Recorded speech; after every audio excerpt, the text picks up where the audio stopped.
Like,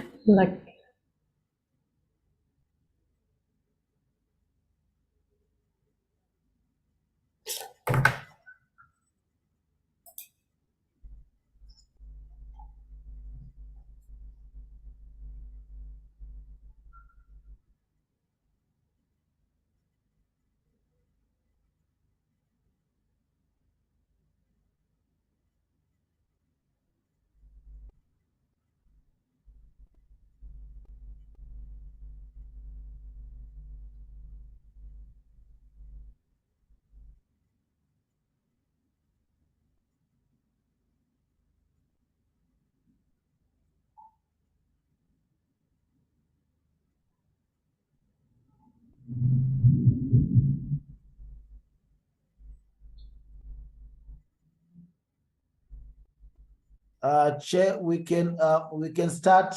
We have got about 400 people right now, so we can start. thank you. Good morning and welcome to our registered professionals to this well-awaited recognition of prior learning webinar. My name is Miss Kimberly Rowan. I'll be the program director for the day. And without any further delay, I would like to welcome and introduce you to Councillor Kevin Bingham.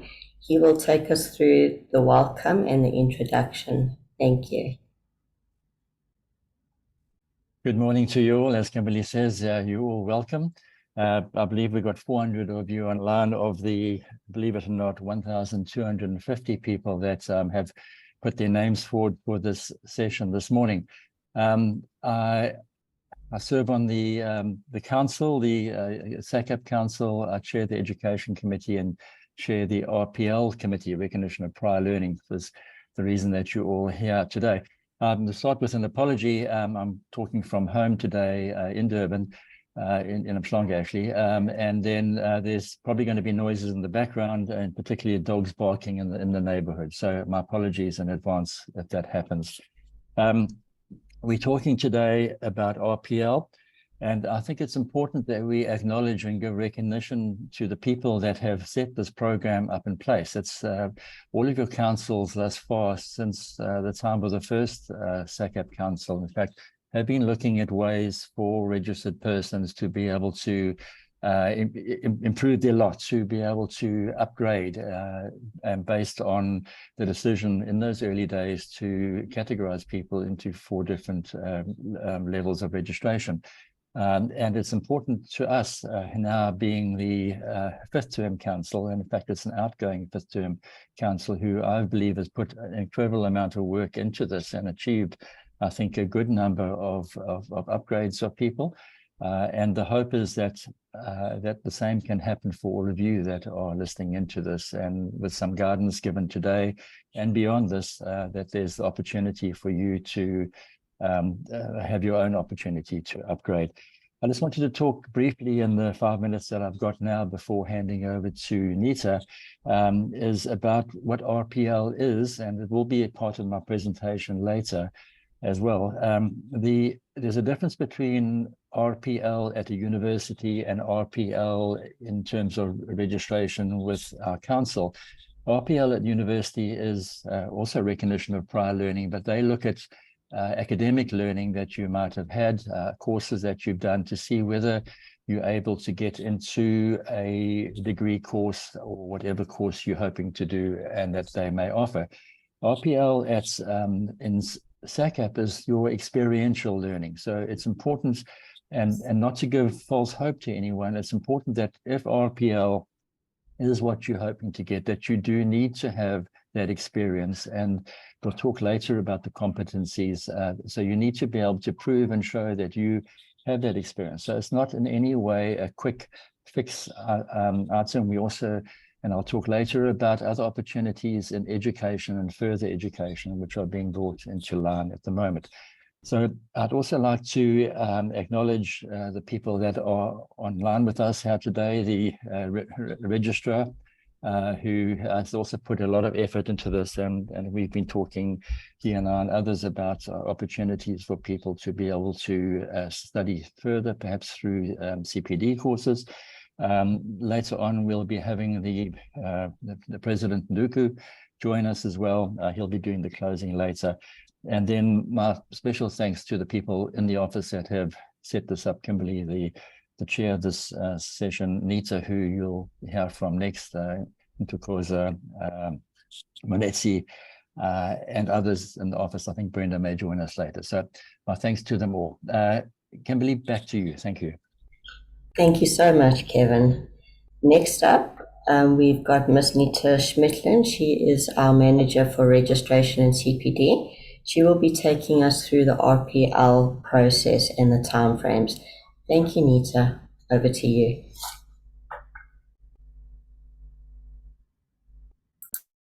Thank you, Kimberly, and thank you, Kevin. Welcome everybody to the webinar this morning.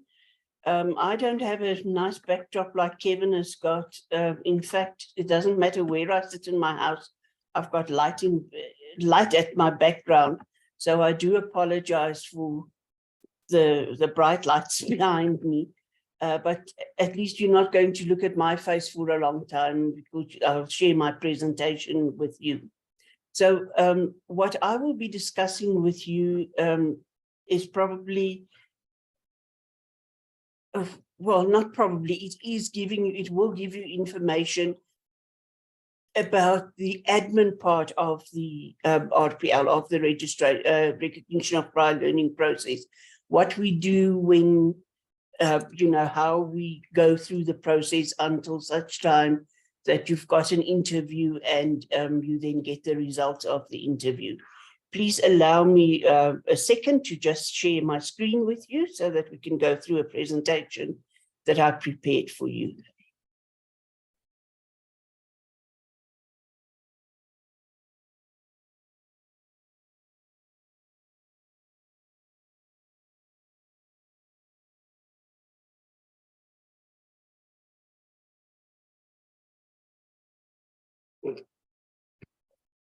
Right. The first thing that we need to look at is where the, let us call the origin of RPL comes from. The purpose of the process of recognition of prior learning, as sanctioned by SACAP, is to allow the professionals registered in one of the 4 professional registration categories identified by our Act the opportunity to have their previously acquired skills and knowledge assessed with a view to upgrading the applicant to a higher professional category. That ties in with what Mr. Bingham said. It differs from an educational institution in that we will, if you're successful in your RPL, we will give you the designation of the higher category of registration. Not to be confused with the qualification. So you won't get a degree, but you get the title of the higher category of registration. So it's an opportunity to upgrade, a legal opportunity to upgrade to a higher registration category. Who can apply for RPL? People registered with SACAP as professionals. So the process is not open for persons registered as candidates, as they are still busy with their internship and they've still got to write their professional practice exam. In saying that, we will get to the exams a bit later in the slide, and I'll give you more information. So it's an opportunity to SACAP registered professionals, and with a provision that you have to be registered in your current professional registration category for at least 3 years. So what do we mean by that? You cannot be a candidate today and tomorrow you write the professional practice exam, and in a month's time you get the results and you upgrade to a professional, and then the next day you apply for RPL. You have to be registered in your professional registration category for at least 3 years. You should have written and passed both papers of the professional practice exam, which we call in short the PPE. And we don't want to discourage anybody. We've had it often that especially people that registered a long time ago, around about 2006, 2007, were not required to write this examination before they could register as professionals. We've also got people that are registered as professional architect or draftspersons that only had to write paper 1 of the PPE in order to upgrade to a professional draftsperson. So you can, I want to say, whilst you are going through the RPL process, you can still write the professional practice exam, or it boils down to the fact that if your application for RPL is successful and the assessment panel says that you can upgrade to a higher category, we cannot do that upgrade until such time that you've written and passed both papers of the professional practice exam. Whether you did it in the past when you became a professional, or if you then didn't do it, you then have to do it before we can upgrade you. Our RPL process is broken down into 2 phases. The first phase is just an application for RPL. That is what we call it, phase 1, the application for RPL. It is an online application form and self-assessment that you complete online, as the name says. In that application, you list 5 of your projects that we will pay further attention to later on in the process. With your application, your initial application, we need an updated CV that must be submitted online with it. Once we have then evaluated your application and we've made sure that we receive the payment and it's been allocated to the correct registered person, you will be allowed to go to phase 2, which is the authentication process.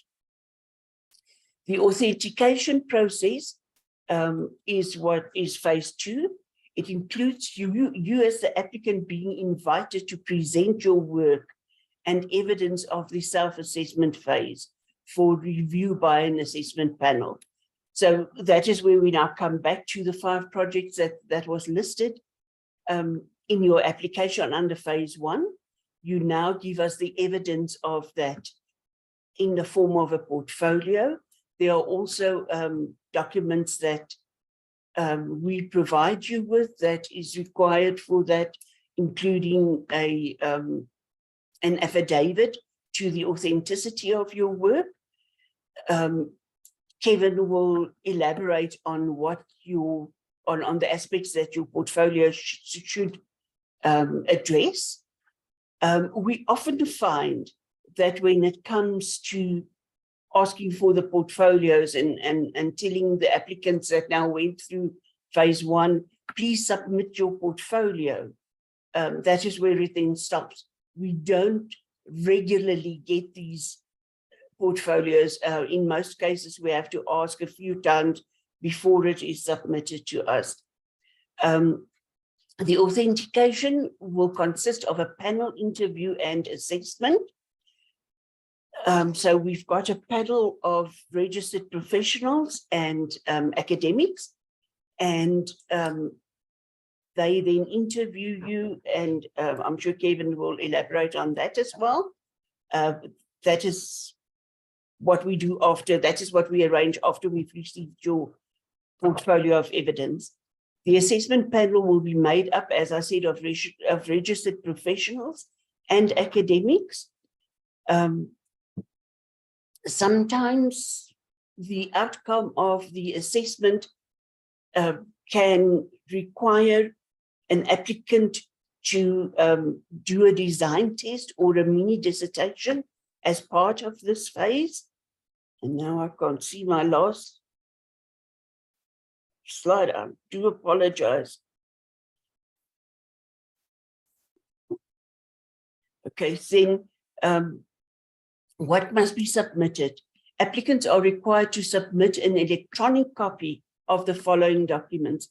Please, in The pre-COVID days, and we had to change that very quickly in 2020.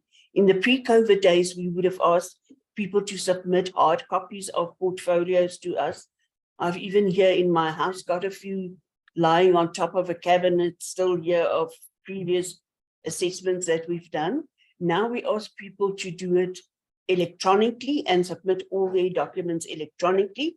We then set up an online meeting, a Zoom meeting for the interview.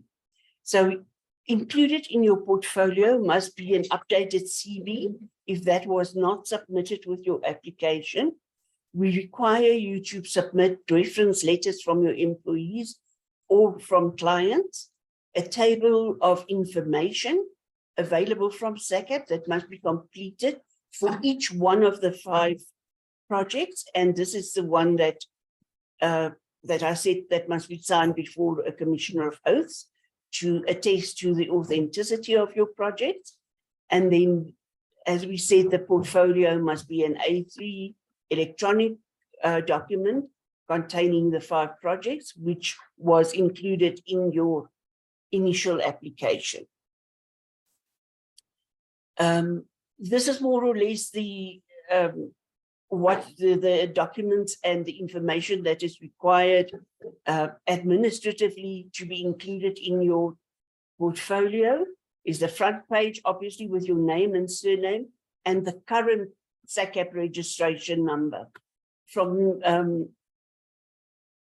to us as administrators, your SACAP registration number is always very important, because I mean, if I was a registered person, people would probably not find me on the register, because they would start looking for Nita and they will never find Nita, because I'll be registered under my full name, which is Ananita, and which is quite rare. So we do get that. So, but if we've got your SACAP registration number, then we will know that we've got the right person. Please, and this is just as the registrations administrator, a request from my time, from my side. If you've got a recent, and if I say recent, then I'm talking probably about the last 15 years or so, our registration numbers, or whether you're a candidate or a professional, consists of a prefix and a numerical number. So your number will be PSAT 12345, which indicates to us as administrators immediately that you're a professional senior architectural technologist.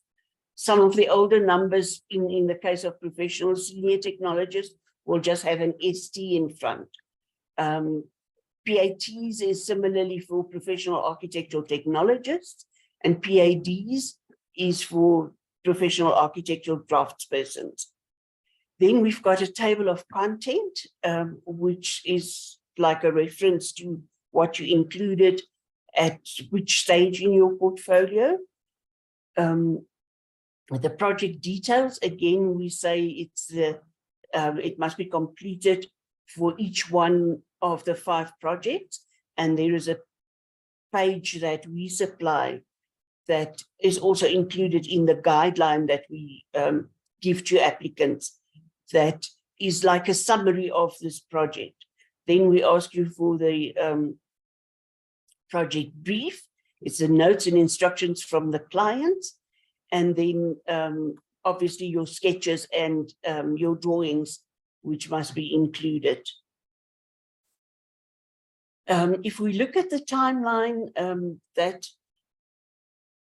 can become sensitive because obviously people are eager to upgrade to a higher category, and you know, they sometimes the process is not understood, and they think it's something that, like a registration, that you apply for and it is immediately done. Therefore, I again broke it down into the 2 phases. Phase 1 is the submission of your application and self-assessment, submission of an updated CV, and payment of the initial fee for phase 1, which is not a huge fee. It's 500 Rand, more or less. that you pay just for phase one. When we then, as we said before, we then check whether you are eligible for an RPL assessment. One of the things obviously we check is whether you've been registered in your current registration category for the minimum of 3 years. We check whether your registration is current so that you are not removed for any reason whatsoever, and that you are in good standing. Then we let you know and we request you to submit your portfolio with the required documents. There's then an invoice for phase two that is payable, and we then arrange the actual assessment. People often ask me, when is the next assessment?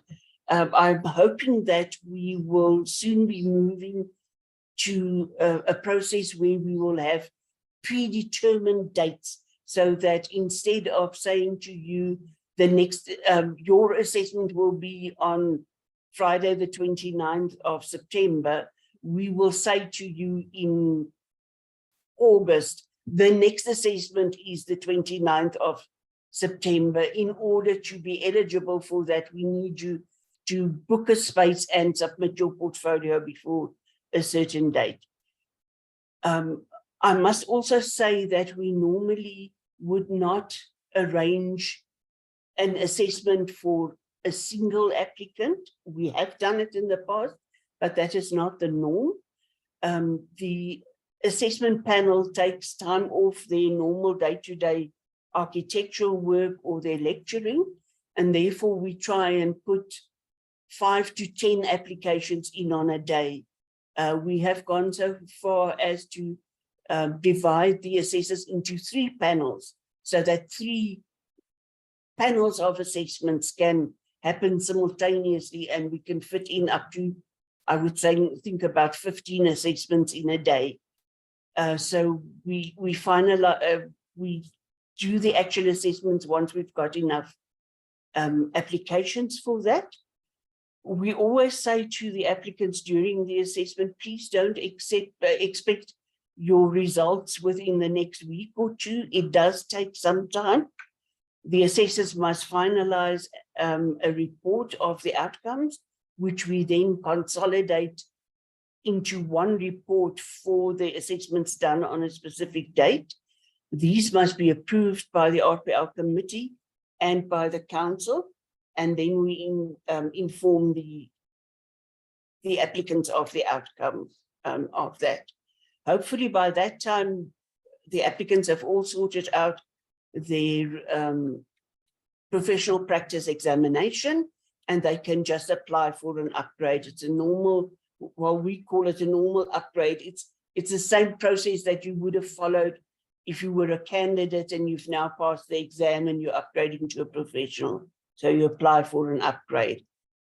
The timeline that we are trying to keep to, and which is our deliverable from our side, is for from the time that we've received all your documentation, your portfolio, and the invoice is paid 60 working days from that day.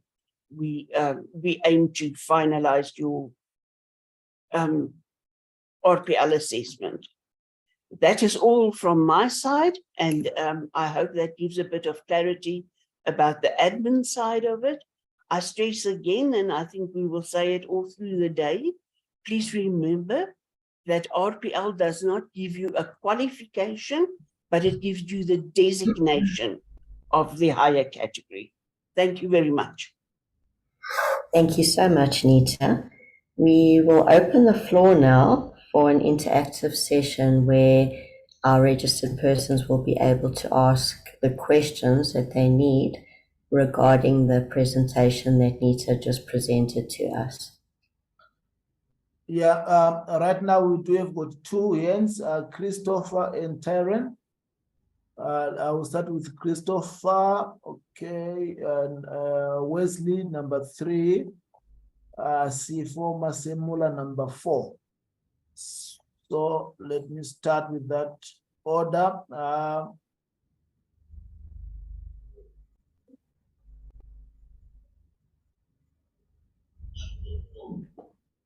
Hello, can you hear me okay? Yes, we can hear you, Christopher. Please go ahead. So my question is just with regards to the projects that we would submit in our portfolio. Am I correct with my assumption that if we were, in my case, looking to upgrade from a professional senior architectural technologist to a professional architect, that we would need to submit projects that would normally fall under the responsibility of a professional architect in terms of scale and complexity, be it that we would be working at the time on those projects under the supervision of a professional architect? Emily, can I answer? Yes, sure, Kevin. Thanks. Thanks for your question, Christopher. An important one. I was going to raise it under my presentation later. Yeah, so it's experiential learning, and it's really more than what you're asking at the present moment. It's more looking at the competencies that you need to have met with at that higher grade that you're looking at. So often we find when there's applications, and again, I was going to talk about this later, it's far easier, obviously, for a person upgrading from a draftsperson through to a technologist and so on and so forth. It's really quite difficult for most people to upgrade from a senior technologist to a professional architect. And that's for obvious reasons, because the competencies, while stated in name the same, you'll see in my presentation later, the expectation is far greater. We do often have the case where the question will be asked, where are the complexities of the design that you, or the drawings, or the buildings that you've shown. So it is quite important, particularly if you're going, wanting to go from senior tech to architect, to have shown something other than just doing residential work. So I know that makes it difficult. And again, I was going to talk about later about how the other means of being for you to be able to upgrade, and that really also ties into further education. And again, I will raise that later on if you're still on the call. Thanks, Kim. I hope that answers your question. Yeah, I'll look forward to the presentation later and potentially more questions thereafter. Thank you. Thanks.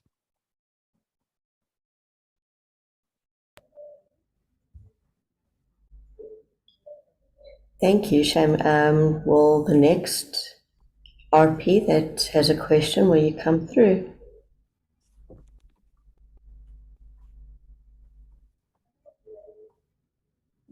I think it's France. Hi, good day. Thanks for the presentation. Just a question on with the previous identification of work. I submitted all the documentation and presented a case whereby in my previous practice, which I had a partner, passed away a few years back. And because of a court case with his then ex-wife or wife at that stage, we weren't allowed to have access to any of the documentation we had, which was a long legal battle. I wrote in that report and a request to SACAP when this whole exercise was done, saying that I can't get hold of all these municipal approved plans, which was one of the criteria that we had to follow. I was fully prepared to go to a commission of oath, put down an affidavit. It's just information that I cannot get. It is work that we did almost 10, 20 years ago. And the result of that was that not upgrade, well, the identification of work that I'm allowed to do is now still being stuck, for lack of a better word, at just a normal technologist. The work that I submitted clearly proved from photographs, from plans that I was currently busy with, or projects that I was currently busy with, that I do much higher work in terms of what I'm registered for, as the IDOW was still taking place at that stage. My competencies in terms of what I can do is obviously can be very quickly ascertained from the local councils that I deal with, which in my opinion, and I stated it's my opinion, is in a much better position to qualify to indicate who qualifies for what type of work than what SACAP via a portfolio, which everybody knows can be jippoed, to use that word. They can much better give an outcome or a guide to SACAP on who is qualified to do what, as they are the people that sees these plans every day and approve them or not approve them. So yes, I'm stuck in that. I actually sent SACAP again this morning an email. I've written to them 3 times now where they are not responding to my request, which I must admit is very frustrating. But just my question is, how do I then otherwise prove that I've been doing what I'm stating doing if I cannot get hold of these plans? Some of these buildings has been resold. Some of these, even clients that we used to have, has passed away as well. So I'm stuck in a situation where I cannot prove that these plans exist. I cannot get the plans from the city of Cape Town, as you need approval from the owners to get these plans. Some of these buildings has got 3 times more other owners, and they are not going to give you permission. I contacted 2 or 3 of them. They're not prepared to give you permission to get hold of copies of these plans. So my question is just in this regard, what do I do? Frans, thanks for your question. I'll jump in, Kim, if I may. Yeah, so you mentioned, Frans, the word JIPO, and we do see that from time to time. So the people that sit on the panel and assess the work that's presented have to try and ascertain whether the competencies, because it's the 10 competencies that they have as their framework to question you on and look at the work on. So you're quite right. We often see that drawings get submitted without a title block. And so you don't really know that it is, and then further questioning has to happen after that. And so we got to try and be sure that the work that we're seeing is of that person. And then, if, as I say, further questioning needs to be done, there is an exploration that is done by people in the SACAP office. I've, in fact, in the past, rung around to reference names given on the CVs and things to find out whether the work was really theirs and what the engagement was in that work. It's also, I'll come to answer your question in a moment, but it's also very obvious when you do the interviews as to who knows what they're talking about. And so you mentioned that the council will know who can do what type of work, but that's not what we're all about. It's not seeing whether you can check all the boxes on a council drawing or have all the relevant notes on the drawing or whatever. This opportunity that's been given is based on the persons that are registered, want to register as professional architects will have to have been through 5 years of university education, and that education meets with the UNESCO URA competencies, and that's what our competencies are based on. And in my presentation in a few moments, you will see that the registration of the other categories, technologists, two technologist categories and draftsperson, are based on that, but maybe an understanding of those principles. Now, to answer your question and to be helpful to you, we've just recently had a case where someone very similar to your case is where they were unable to get drawings, and so what through the registrar's office, is in process an application going forward to that municipality to get the release of the drawings. You must understand that going back to your allusion earlier that people could JIPO things, we need to have proof, and so the person sitting on your panel can only base it on a stamp drawing or an occupation certificate or whatever. This also applies to those that are, and it's not what we're talking about this morning, the limited special dispensation opportunity. Proof needs to be shown there that those are their drawings, that the occupancy has been granted by the municipality. And there was a question on the chat just now about special consent. This presentation that we're doing now and the processes that you have to go through are aligned for special consent and for RPL. We obviously want you to do RPL. So Frans, to be helpful to you, if there's a municipality that's not allowing you to do certain things, please let us know through Anita in the office, and we will do all that we can to contact the municipality to raise the issue that we and you are trying to achieve. I hope that's helpful. Yes, thank you so Kevin, much. sorry, Yes, sorry. through you, Chair. I can probably also just add, during the RPL process, we ask applicants to include more recent projects. You will see in one of the recommendations, and I'm sure Kevin will talk about it, it says that examples older than 5 years should be added with circumspect. So we're looking for current work. We're looking for work that you've recently done. And maybe the RPL will cover you then. Thanks. So, sorry, thank you so much for the feedback. It's highly appreciated, and I'll definitely follow that route.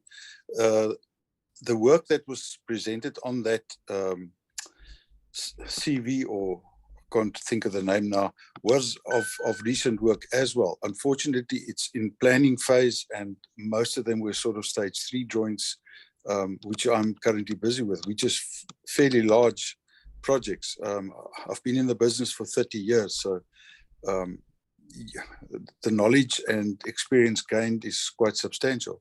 So I will definitely follow the route of contacting SACAP to get the information from certain of the local authorities, as it's a bit frustrating at the moment. I'm actually employing 2 architects at the moment, to give you an example, and I'm only registered as a technician. It makes it extremely difficult, but thank you so much for your feedback. It's highly appreciated. Thank you, Frans. And if I can just close off what Kevin had said there, we have had an applicant that had the same issue with you. We issued some letters to them, and that applicant is actually being able to retrieve his approved plans through the municipalities. If you've got my email address, you can email me. I'll help you there. Otherwise, I'll put it in the chat and you can actually just send me an email, okay? Excellent. Thank you so much. Much appreciated. Thanks, Frans. I see the next hand that we have is Taryn. Taryn, would you like to come through?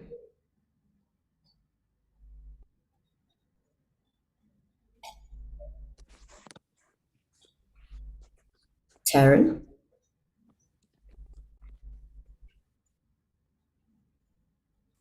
We'll unmute Taryn or Wesley if you're available. Yeah, maybe Wesley, will you come through? And then we'll go back to Taryn. Yes, thank you for the opportunity. I just want to ask, I did ask it in the chat as well. When we have submitted the phase 1 application, what is the timeline we can expect to receive feedback from SACAP as to proceed with phase 2 to submit portfolio? Nita? It shouldn't be too long. To give it to you in a week or so is a bit difficult for me at the moment. Have you submitted an application already, Wesley? Yes, I have. I think about a month or 2 ago. Is it?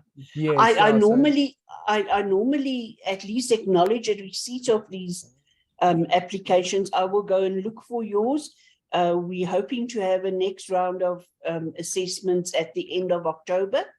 And if you can start working on your portfolio, then we can probably include you in that. Thank you, Anita. That's appreciated. I will attempt to start sorting out my portfolio, but obviously after today's introduction or seminar, I would obviously take the tips taken here to include it in the portfolio. But yeah, definitely. Thank you for coming. If you could come back to me sooner than later, then I can start doing that. Thank you. I will go and look on the list of applications. Your email address will be on there. Thanks. Cheers. You can also get my email address is widely available everywhere. So you're welcome to email me. Yes, I do have yours. Thank you, Nita. I have emailed you before in the past. Thank you. Thank you, Wesley. Thank you, Nita. Taryn, are you ready?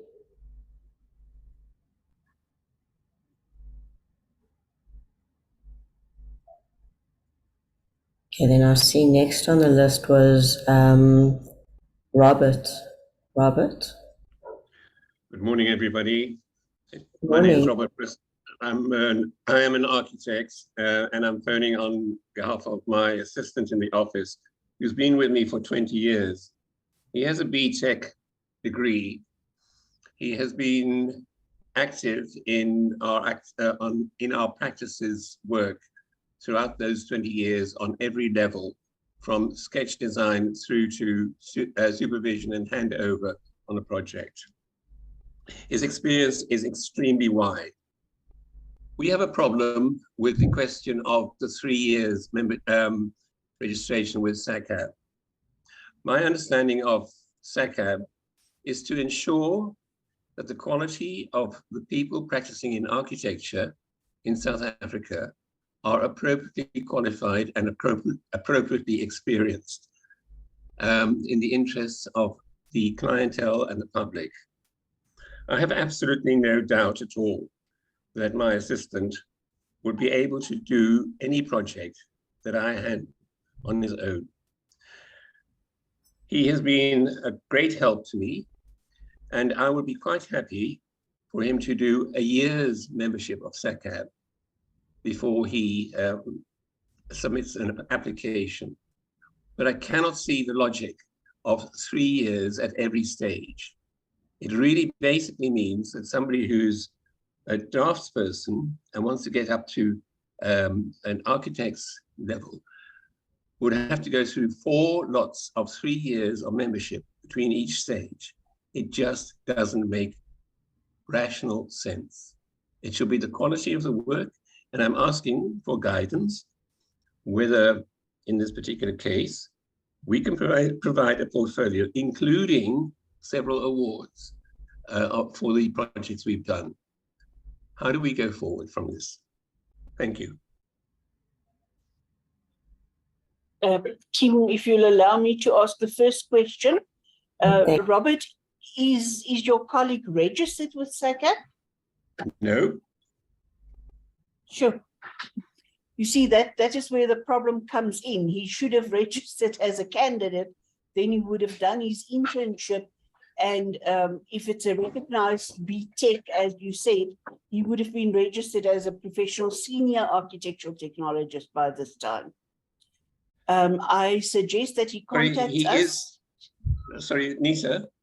Yes.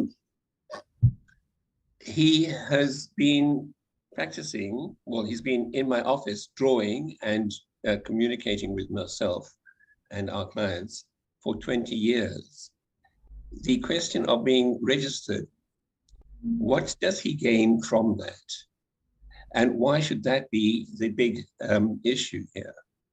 I accept the fact that there's a benefit in this incremental increase in your level of work recognition, and that deserves some commitment to SACAB. But he has not had to take any responsibility for what he does. I take the responsibility. The quality, what we should be concerned about is the quality of the process that he has gone through. And that is what worries me. It is not so much the drawings at this stage, it is whether you're a member of SACAB or not.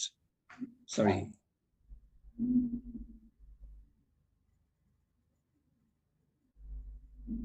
I think the registrar might be better equipped to answer that than what I am, but it is a requirement that to practice architecture in South Africa, you must be registered with SACAB. So what I was trying to get at is that there is a way that even after practicing 20 years without registration, we can guide him and we can help him to first register as a candidate, but not having to do the 3-year internship before, the 2 years in his case, before he can write the examination to become a professional. So he can prospectively become a professional within a few months. And then he can upgrade from there. He wouldn't have to upgrade from a draftsperson. He would have to upgrade from a senior technologist, provided that his BTech is a recognized qualification. So I would suggest that we look into his registration first of all and get him the permission to write the professional practice exam as soon as possible. Thank you. Rob, nice to hear your voice. Yeah, just to add to what Nita said there, we have cases like this in the past. As Nita said also that if it is the BTEC and a registered, an accredited rather BTEC, he will automatically be in line for registration as a professional senior architectural technologist. We do have cases or have had cases in the past, and going back to your 3 years question, the reality is that we have one case I remember where you felt that a person could skip a registration category because their work was in fact excellent, and you felt that they were applying because you can only go one step of the ladder at a time. We felt that there was justification and reason to put a what's I can't think of the word now, to motivate for this person to have to forego doing the next 3 years. So there are opportunities, as Nita says, dealt with on a case-by-case basis and on the advice of the panel that sits and listens to this. But I think you may be worrying a bit too much at this stage, because there is that opportunity for the person you're talking of and Kimberly will talk perhaps a bit about waiving of monthly training records in cases where there is evidence that the person, as you say, has worked for a lengthy period of time, and the proof is there, and that the employer, you in this case, would motivate for that. So, as I say, on a case-by-case basis through Nita in the office, this will be looked into if you provide that motivation. Thank you, Kevin. Thank you, Robert. Yes, so if you are interested, you can just email us and we can give you all the different processes that your colleague might be able to go through in order to register or upgrade. Thank you. Botumela. Thank you, Kimberly. Thanks, Robert. Botumela, you next on the list.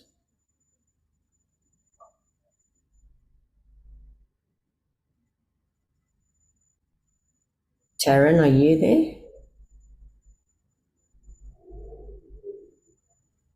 Hello. There we go. Yes, we can hear you. Good morning, everyone. My question was with regards to the portfolio. I've been working for a company for more than 5 years, and most of those work that I did was within the company. Now, most of that work is not on my name; it's on the company's name. How do I then compile the portfolio as I'm a technologist to move to the following stage? How do I compile that? Do I let my employer give me an affidavit that I was part of the process during the design stage and during the project, even attending meetings? I just need some clarity on that. Thank you. Kim, I can answer that. Hi, Botumela. Thanks for your question. I think you answered your own question there. That is the process. So your employer would need to write a motivation and explanation of your involvement in those projects. When you get interviewed by the assessment panel, they will also ask that same question again. We'll have read through the motivation from your employer. And again, I say that they would have to explain what your role in that is, because it's really looking at you. And yes, you've been working in a practice, and so the work is and will be of that practice. But it is important in looking to upgrade that you personally have had within that project, within that firm, have had the experience and opportunity, because opportunity is often lacking, unfortunately, in many cases. So yeah, the motivation letters are important, but when you get questioned, you'll have to answer questions from the panel that will delve into not only your understanding of the work that's shown there. I hope that answers your question. Thank you very much. Thank you. Thank you. Thank you. Suzanne Vessels, would you like to ask your question? Good morning. Can you hear me? Yes, loud and clear. Thank you for the opportunity. Just excuse my English this morning. I think it's just a confirmation question that I had because I think all of them were answered now in the two previous answers that they gave. But I'm actually registered as a professional architectural technologist at the moment for about almost 11 years. And 6.5 years of that registration, I worked at a practice here in Bloemfontein and had the opportunity to work on big projects and be involved in bigger projects. But for the last 4 years of my own practice now, the project is not that big, or can I say like that, in that extent that I would like to have it to be. But I have, in the last 4 years, did my own work.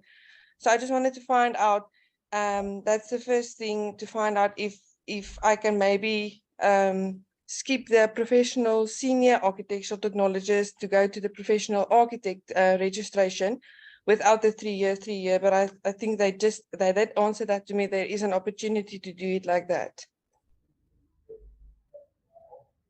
Suzanne, I can answer your question. I think, Kim, if you're happy with that.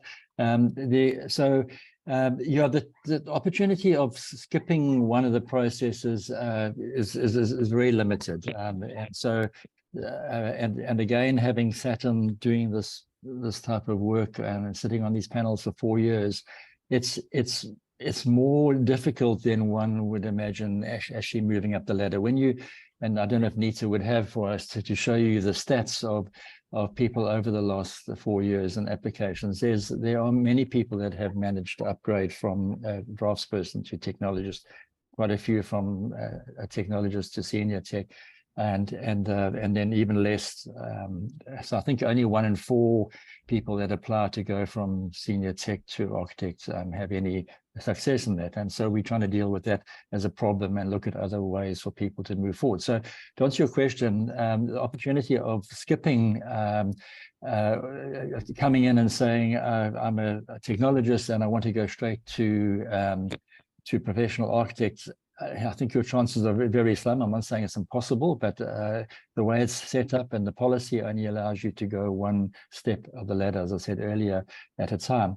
You could do that process, and if the work come in applying for the next category, and in your interview you could say you feel as though you actually are a lot better than that, and then they would be the panelist would be aware that you were trying to upgrade even further than that there. And that's, as I said earlier, would be when in questioning by you, they might feel that there's adequate motivation for them to.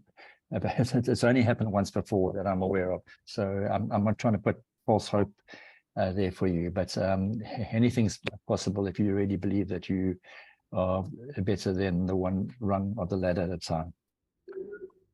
I understand. Thank you. No, thank you for the confirmation. Thank you, Suzanne. Thanks so much.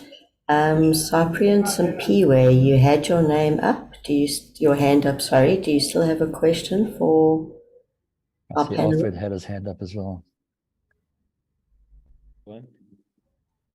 Yes, my name is Sipo. Hi, Sipo. Yes. I'd like to ask if I did paid a long time ago for an RPL, and then I never moved on since the payment is still there with SACAP. Do I need to re-register and pay again the fees for an upgrade? Or must I continue with the previous payment that I did to SACAP before and submit new information maybe? Kim, will you allow me to answer that? Sure, Nita.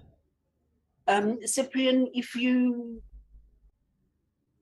applied a long time ago, we will just have to look at your application, the actual application, because what we require on an application has changed over the years. So what I foresee is that we will have to get you to fill in one of the recent application forms, one of the new application forms. Obviously, the cost has gone up, but we will give you credit for the payment that you've made. So you'll only have to then submit a new application and pay the difference. Okay, ma'am. I'm actually a draft person, but the amount of work that I do, some of them are large projects, but now with the help of other architects. But now I was thinking now, if ever I will show those large projects, might put me in trouble because of the scale. Maybe you don't allow draft persons to design over a certain limit, or maybe must I submit all those small projects that I did, and then leave the large scale projects that I did previously? I don't know which projects that must I submit when I need to upgrade. Which size scale? I can answer that through you, Kim.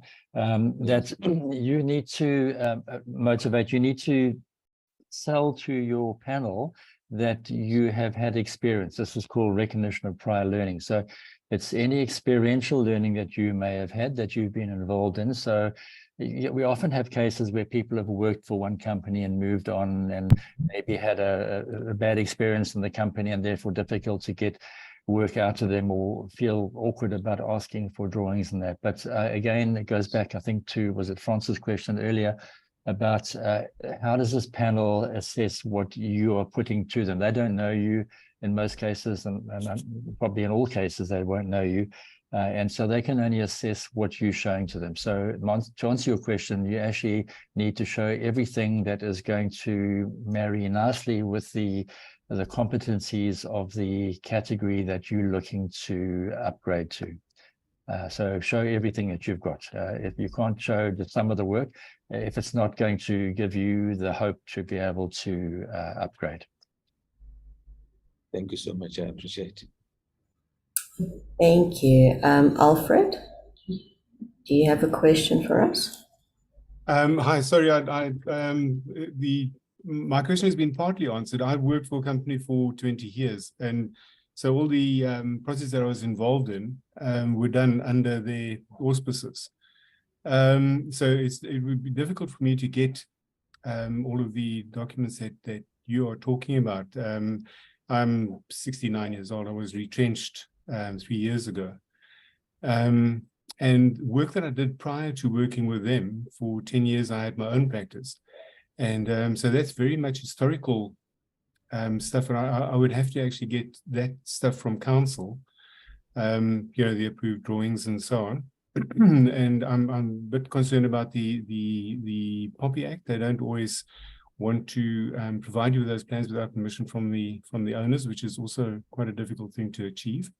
A lot of the people that my clients at that stage, a lot of them are no longer with us. So what do you do in such a case? Through you, Kimberly. Alfred, thanks for the question. I think I did partially answer it on the previous question. It was, again, we can only, or the panel can only assess what's put forward to them. And I understand your case exactly. There's been others like this as well. So if we at SACIP, or when I say we, that's the SACIP office through Nita and Kimberly and others can assist with trying to provide a letter of some sorts to motivate for you to pick up any documentation. I think that's as far as they're able to go. But the rest of it is really reliant on your efforts that you put in to get, yes, Nita did say earlier on, we like to see 5 recent projects, and I think that's quite important. There needs to be some recent work to be shown. And Alfred, you may be saying that the work you're currently doing is of a smaller nature, which is not a problem, in particular if you have done other larger scale projects elsewhere as well, so at other companies. So don't worry if the competencies that you're required to meet with don't marry with the past 5 years work you're doing. Older work is able to be put forward as well for us to look at that. Thank you. Thank you, Alfred. Thank you, Kevin. Sorry, Kimberly, if I can just add to what Kevin said. Alfred, I think once Kevin has done his presentation, you will better understand that upgrading to the different registration categories, if I can call it, the requirements are not the same. Not the competencies, that's the wrong word, but the level of involvement in different projects to progress to, so the level of involvement for a draftsperson would be different from a technologist, would be different from a senior technologist.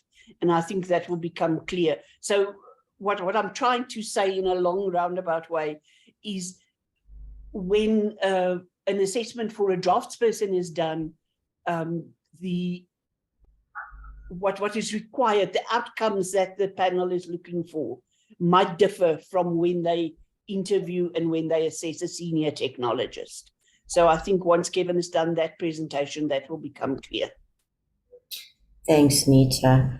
I know that we have a lot of hands up at the moment. After Kevin's presentation, we've got an hour-long session for questions and answers. So I'm just going to ask everybody to please, if they'll hold their questions until after Councillor Kevin Bingham's presentation. If I can then introduce him, Kevin will be taking us through the putting together of your portfolio of evidence for the recognition of prior learning application. Thanks, Kevin. It's all yours.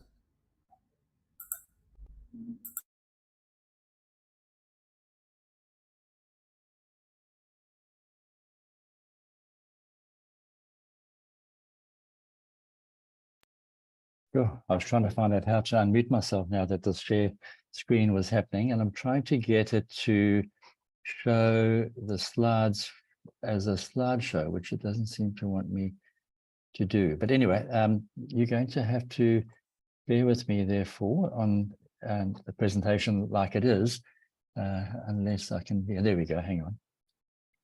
Can you see it like that now? Yes, Kevin, thank you. Yeah, thanks.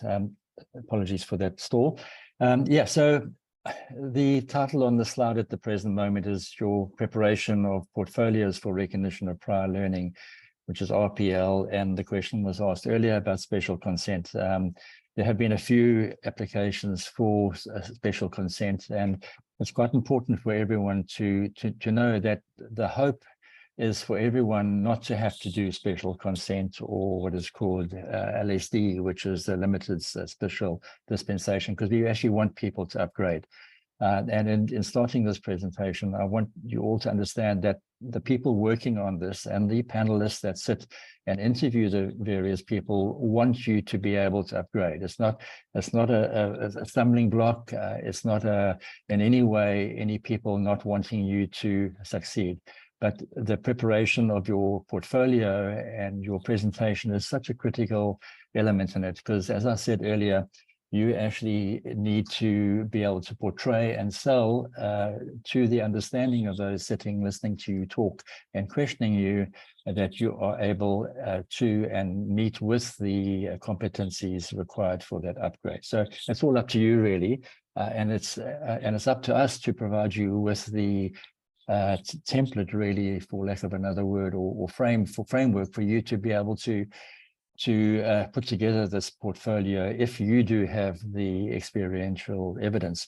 I'll talk a bit about special consent at the moment, because it'll come up in a slide in a moment. So the special consent was really for people that felt that they didn't need to upgrade, but had done a certain building type as an individual, and therefore had hoped to get a letter to take their plans to the municipality to say that this registered person has special consent to do a certain building type. So if you were a draftsperson, for example, and wanted to do double-story houses, and you had experience in that, you could apply for special consent for that particular building type. So that's as an individual, that is not as a firm. There is that opportunity for the LSD, limited special dispensation, for you as a practice leader to apply for that, but that's not part of what this panel does. There's a whole nother group of people that sit and do the limited special dispensation. I go back to the point in saying that we really have for you and really want you to be able to upgrade, and we seek means for you to be upgrade. graded, and you'll see also on this call is the president of SACAP, President Charles Nduku, and he and the vice president of SACAP, Sabi, and I have also had long careers of being able to, of working, in my case, as a draftsperson initially, having done a higher diploma. This is many years ago, and then also struggling to find a means of being able to continue supporting yourself and not have to go and do full-time university. And having looked overseas for part-time courses and things like that, which, as we understand, is not easy to do, and particularly as you get older, particularly if you don't have the funds, and in particular, if you want to continue supporting your family and being able to work and study at the same time. So those opportunities are starting to come through, and we're looking at that going forward. The presentation I'm going to do now, and just sorry, going back to what I said about the President Charles and the Vice President, we've all come through the long route. And so we're trying to find ways to make it easier for people to not have to go back to university, as it were, for the 5 years or 2 years or whatever it might be. We're not trying to take away from education. First prize should always be education. But in some cases, as I say, due to life circumstance, it's not always possible. Much of the slides that I'm going to be showing to you will be part of the presentation that Nita's already given to you. So I'm just going to brush over those items. And so this is, Nita's already mentioned that the council has the ability to be able to upgrade people. And this sentence over here, item 1, is the person has to have demonstrated his or her competence as measured against standards determined by the council for the relevant categories of registration. I also made mention earlier about us using the UNESCO UIA competencies. They have 16 competencies that we've, and we only have 10, but we've integrated those competencies, the other 6 as it were, into our 10. And so they all covered, and this is for us to meet with international standards for architectural practice. So that's where this comes from. It's not someone that's dreamed up these things. It's an international standard looked at for architects, and one of my next slides will show that to you as well. Let me just try and get this myself to move away here. There we go. The next slide is the definitions of the two. The Architectural Professions Act as the previous learning and experience of a learner. This is what we are looking to, your previous learning and experience. Many of you will have done some courses. In some cases, draftspersons may have not done any courses and only have experiential learning. So we take all of that into account. We've had people come previously who have done an online course in Los Angeles, for example, and we do homework, or the office does homework onto looking at what they call NQF, the national qualification level of those courses. So you can put forward to the panel any courses that you've done. So it's all about your previous learning and your experience. And then as next bit of writing in red goes against the learning outcomes required for specified qualification. So that's what this panel of people interviewing you will be looking at. The special consent, just briefly, is defined in the RPL policy as a mechanism for SACAP to grant an applicant permission to undertake work of a building type that is outside of the applicant's category of registration. And it may only be granted to the applicant to carry out the building type on which the applicant has demonstrated competence. So I think that clears that one up. If you have a question on that, you can ask that later as well. So these are the competencies, and this is what you need to do in preparing for your portfolio. Now, it may, the 508 of you or whatever online, or 509 I see now, it may sound like a kind of dream ahead of you. You're going to get upgraded and that, but as Nita mentioned earlier on, preparing your portfolio is critical. We've tried to put together guidelines, and you'll see one of the next slides that'll talk to you about types of drawings to put into that. And obviously you have to have done the work to be able to show the work. You can't pretend that the work that you're showing is yours, because I can promise you when the questions come about the drawings and that you will in most cases be found wanting. And if there's, as I said earlier, if there's any doubt in the answering, follow-up will take place through the office or through one of the panelists, talking to people that you put forward as your references, or in some cases, because your drawings that you submit should have a title block on them, there'll be follow-up done with those companies whose names apply or shown rather on those drawings. So make sure that your drawings that you present have a title block. Don't try and cut and paste little beautiful drawings into your work, and you don't want to show the name of the company or under whose letterhead you were doing the work. That's an essential thing. You'll find it'll be a problem for you if you try and do that. So these are the 10 competencies, and you should know them off by heart almost by now.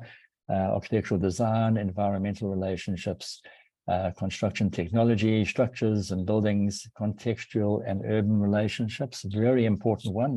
That's number 5, that often gets ignored because we will, in many cases, have people submitting their house plans that they've submitted to the municipality, and there's no recognition that that house sits next to another house or on a streetscape or anything like that. So part of the thinking and presentation that you need to do, and the talk and understanding that you'll do in your presentation, needs to talk about the context in which you sit.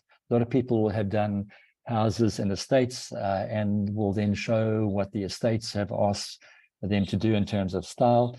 But bear in mind that it's beyond that there. What is the context in which the building you have done, or the part building that you have done, sits relative to the environment and the spaces around where you are? Obviously, if it's a larger building, if you were applying for upgrade to a professional architect, urban relationships would come more into play, and that's would be important on how your building sat in that streetscape or in that urban landscape, as it were, in terms of the allowables with what the municipality and the Town Planning Acts for that context allow you. Item 6 is architectural history and theory. Now, this is a difficult one, because if you had done the 5 years at university, or even done the 3 years at university, a bachelor's degree, and those that have done the BTech would also have had some experience in this, of doing some history work. And it's not history per se of having to have looked at your Bannister Fletcher of European architecture, but it can be history related to, again, the context of the building that you've been doing. So if you are doing a house in Pretoria, it would be good for you in your presentation to talk about the context, but the history of the area that you're looking at. So have done some, hopefully at that stage, have done some thinking on how your building is going to fit into a transforming landscape, perhaps, and what that history of the area would be. And just could be your theory, it could be your own architectural theory or thinking, so don't get scared by the word theory. It can be your thinking on your choice and design and the style of design that you've put in, and how that marries. And this, as an example, it could be an old part of town where there's kind of heritage architecture in there. How does your intervention fit in through the history of the area and your own theorizing, perhaps if it's not based on any other architectural theory, on how you thought about fitting into that space? So again, if it's in conservation, and you heard Rob Brusser talking early on about one of his staff members, I'm sure when we see that portfolio, there'll be a lot of that type of work in there. Item 7 is building services. Most of you will have dealt with this, particularly if you've put plans into the municipality. So that's drainage, and questions are often asked about where the stormwater goes when it runs off the roof. So understand your services. That's a relatively easy one for you to achieve. Item 8 is contract documentation and administration. You'll be asked questions on your own practice. If you have one, you'll be asked questions on what agreement you had with your clients, how you structured that, because as you know, it has to be in writing. So examples of that or at least one example may be good to show. And then how you administer projects. You'll be asked questions about how you fit into your office, or if you have your own office, the staff that you have, who does what, in other words. That's item 8. Item 9 is computer applications. Most of you will be, assumably all of you will have got onto computers by now, and just what computer programs you work in. That's a relatively easy one for most to achieve. And last but not least is office practice, the legal aspects, and ethics. So it's always good to have a story about some legal aspects that you may have had to deal with, and any of those items under ethics or legalities could be of interest to the panel. Then office practice, this again on how you run your practice. So inputting your application, and as I say, this is not an easy route to do things. And as Nita, as I said earlier, you have this dream of doing this, but when you actually come to put your portfolio together, it's an incredible amount of work. I want you to understand that, because it's not something that you're going to do in a week or weekend or whatever. It really needs you going back and forth to reading these competencies and understanding them, and being sure that you've got examples to show of those various competencies. And we've tried, as you'll see on the slide, and the information that Nita gives to you on what you could submit, I think is a good guideline. So if you're lacking any of those things, think twice about putting something in, and maybe rather trying to get that experience if there is a big lacking. Important also is that you have had experience, particularly depending on which category you're applying for, is in having had experience across the 6 work stages as well. Quite a few people are only doing drawings up to work stage 4.1, up to municipal submission.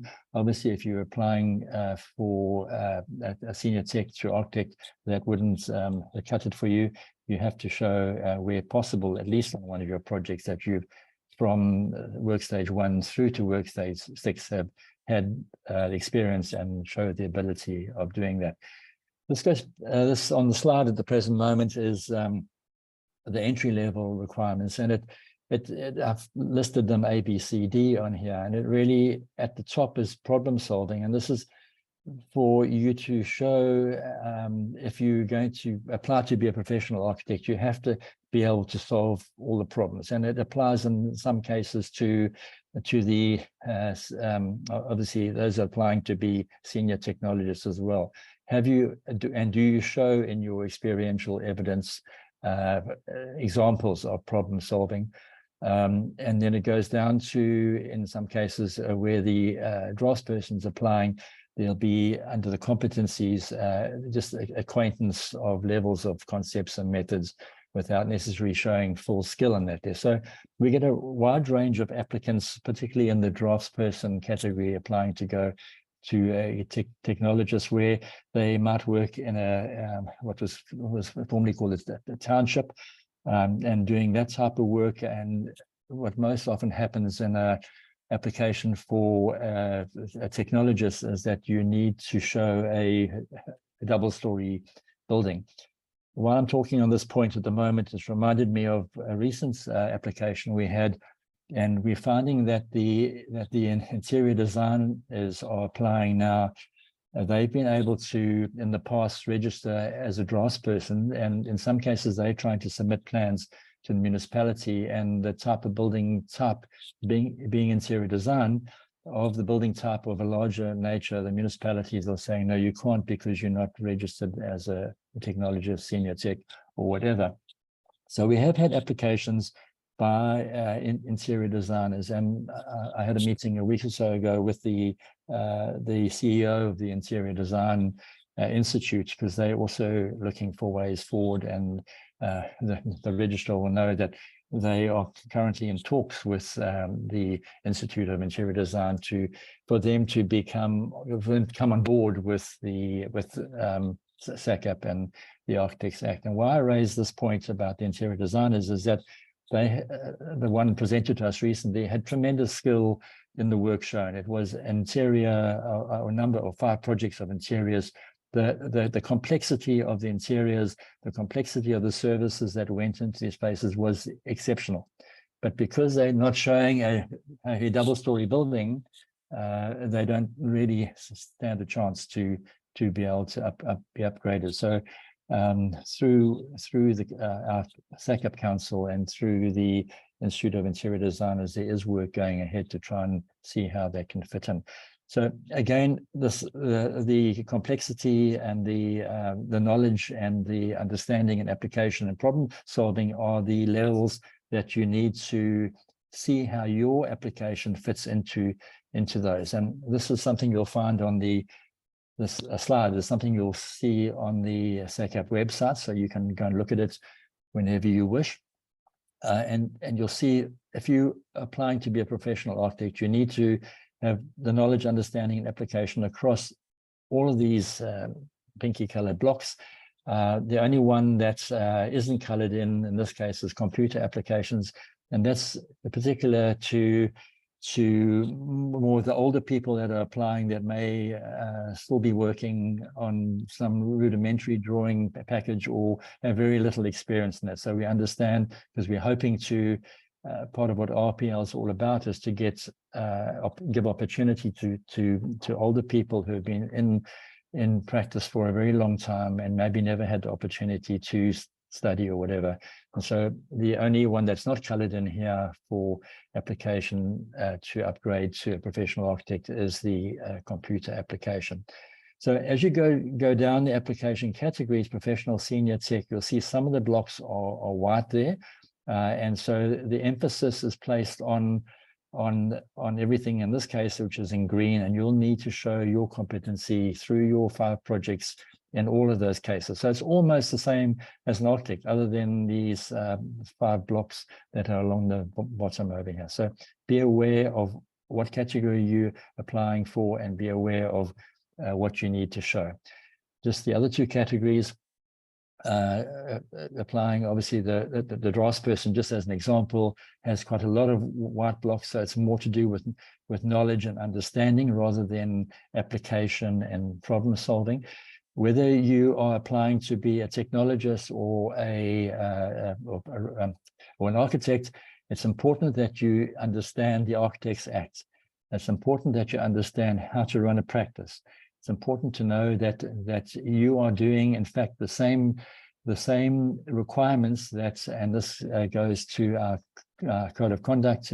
Under 4.1 in the code of conduct, you need to know all the things that you need to do to write an agreement with your client. So you'll be questioned on these things. So just be sure that you are well prepared.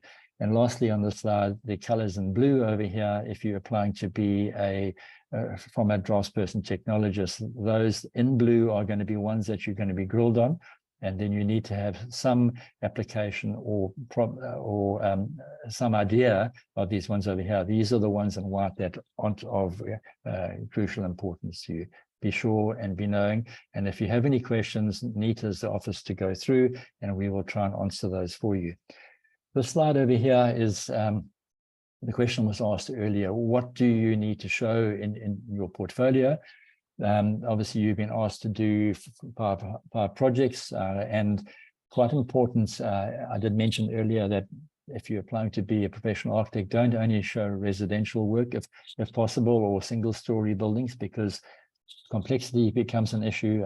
I often argue that a house is the most complex of buildings because you're having to work with your client every day, just about, but it's really complexity across a range of building types is what's looked for at the higher registration levels.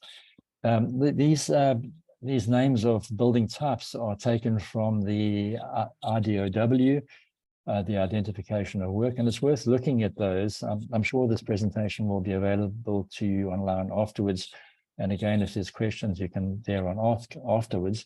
But know which building types that you are going to be needing to show, as it were. So most people that are applying, as I said earlier, from draftsperson to technologist will need to show a double-story structure of some sort. That will be kind of what's being asked of you at that level. But as a draftsperson, to show an understanding over all the competency fields and then some sort of application of most, obviously. So that's if you're going from a draftsperson to a technologist. And then again, look at I'm not going to linger on these because they're open to you on the website, and you can look and see the building types in the IDOW. So again, it's really a complexity as you move up the registration category ladder of what type buildings you're going to need to show experience in.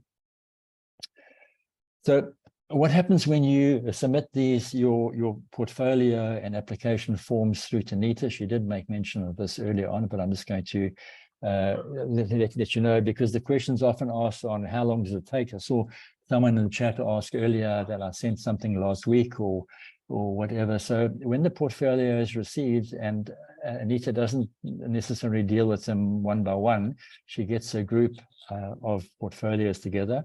When she is comfortable that all of the adequate information is being provided, because it's useless putting you forward with only parts of the application. These are batched into groups. For Anita needs to see where she can get a panel. She did make mention that the panelists are academic people and practitioners, and they need to all agree on a date or day or a time that they've got to fit in. And so she invariably contacts us a month or so in advance to see what dates are available. And as you mentioned, there's one coming up in October for you as well. So those that are ready, be prepared for, I think it's the end of October. So your application is based on prior learning and is evaluated against the 10 competencies. And you have to show 5 chosen projects, and we often get asked the question, can I show 6 or can I show whatever? But that relates to whether or not you can show all the competencies under your 5 projects. I mentioned earlier to someone in the question time that they may have done more complex buildings earlier on in their career. And so it's up to you to show the competencies, and it may be therefore needed by you to show a 6th one. The issue that you've got is time, and we'll talk about how the interview process goes in a moment. So if you have too many projects to show, you may not get through the allocated time for you to show them all. So you need to be clever and wise in your choice of projects. Nita mentioned earlier that we try and look for work that's done in hopefully the last 5 years, but if it's 6 years or 10 years even, that's not too bad. But there will be recent work that's needed to be shown. So the more recent projects you have, the better for you. And obviously in red here, responded to all the competencies relevant at the skill level being applied for. You need to decide for yourself whether you meet with those things before the panel gets to agree, and you'll know in your heart whether you can do it or not. So these are examples, and I think this is what NITA sends to you when you do your application. So under these competencies and architectural design, it's important that you show conceptual work. Now, many of you will have submitted plans to the municipality and have not done any conceptual work. You may need to rethink that. And I'm saying that we have had people do presentations where we actually don't know whether any conceptual work was done at the time, but it's always good to show some scribbling or sketching that you've had and showing how conceptually you came up with the design that you're putting forward. If you've got client briefs, say you may have put something, and hopefully if you've done your agreement with them, you would need to have specified what you're doing for them. You need to give the scope of work, and that could tie into a client brief, what type of look they're wanting in the building, and any building codes that may be relevant to you. So what we have, and more recently this is happening because NITA is sending this list out to people on the applications. We did one just a few weeks ago where the applicants actually started his presentation with the 10 competencies and gave a slide on each of them as they listed here, 1 through 10, and showed, before he even showed us his 5 projects, on how he addressed these competencies in the work that we were going to see in the 5 projects, and that worked out very well for him. Environmental relationships is number 2. The orientation of your building, why it looks a certain way, faces a certain way, sun angles, for example. Sustainability, water and waste, are you dealing with that environmentally? Have you done part XA? And any of these things can build into your showing your competencies in environmental relationships. Obviously, I said earlier, construction technology, most of you are this and structures, which was point 4, you're mostly quite good at that in your applications that we have reviewed so far. Why you've chosen face brick or why you haven't, or whatever it might be, any material choices, why you've got the thatch on the roof or gone with sheeting rather than tiles, or whatever it might be, just create some interest in why you've chosen those materials. And there may not be a reason if you're working in a state, obviously there may be guidelines for you to use there. Any detailing that you might have done is helpful under construction technology. Building structures, have you had engagements with the engineers? What is your relationship in terms of them advising you in any other structural considerations? Item 5 is contextual and urban relationships. I did mention this earlier. So any design considerations related to the building and its relationship to its neighbors in micro, that's your immediate neighbors, and macro context. So if you're doing the project, which is I mentioned earlier in a city or even in a suburb, how does your building fit into that suburb? Or have you just gone totally wild and done your own thing and not worried about what goes on alongside you? Important to show with that panel. Item 6 is history. I have already mentioned this, theory and precedent. I'm not going to talk about it again, but it's really the history of the area, any theory underpinning your design, and examples of precedent drawn. So we have had a case which I don't think worked out well, but so it's not looking up kind of architectural theory or history or precedent drawn. We have people who show a house that they did 8 years ago or thereabouts, that would show a house that was done by a well-known architect in Paris, outside Paris, the Villa Savoie, and that their thinking had come from that. And when you question the person about that building, they obviously can't answer the question because at that time they hadn't even used it, but have tried to find an example of something to show that. So be honest in your presentations. If there wasn't any, then you must be honest and say that there wasn't any. But it's important in terms of precedent. If you're working in a state, there will be precedent from around you that you can draw on. Building services and technology, most of you will have that. Contract documentation, I mentioned earlier, agreements, contracts and records, computer applications, anything on CAD, for example, and then your office practice, legal aspects and ethics. So what is your role in the office?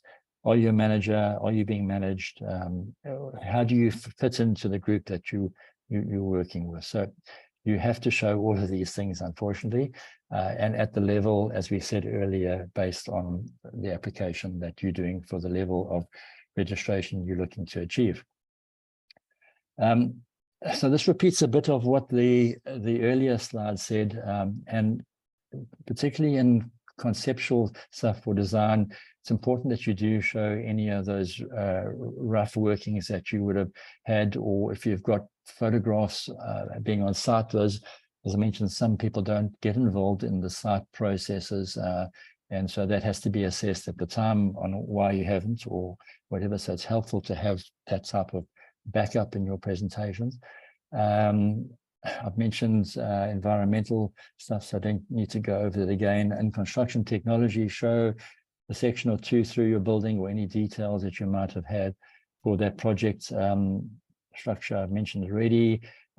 Context and urban relationship, you could do it with photos as well, showing the streetscape, how your building fits into its streetscape, the scale of your building related to its neighbors, for example. I've mentioned already about the history of the area and doing some research on that. Local materials, maybe you've built in stone that because the whole context is kind of stone or whatever. So anything that's of interest in that regard. Services drawings under item 7. Yeah, so the rest of it I think is fine. You can understand that quite easily.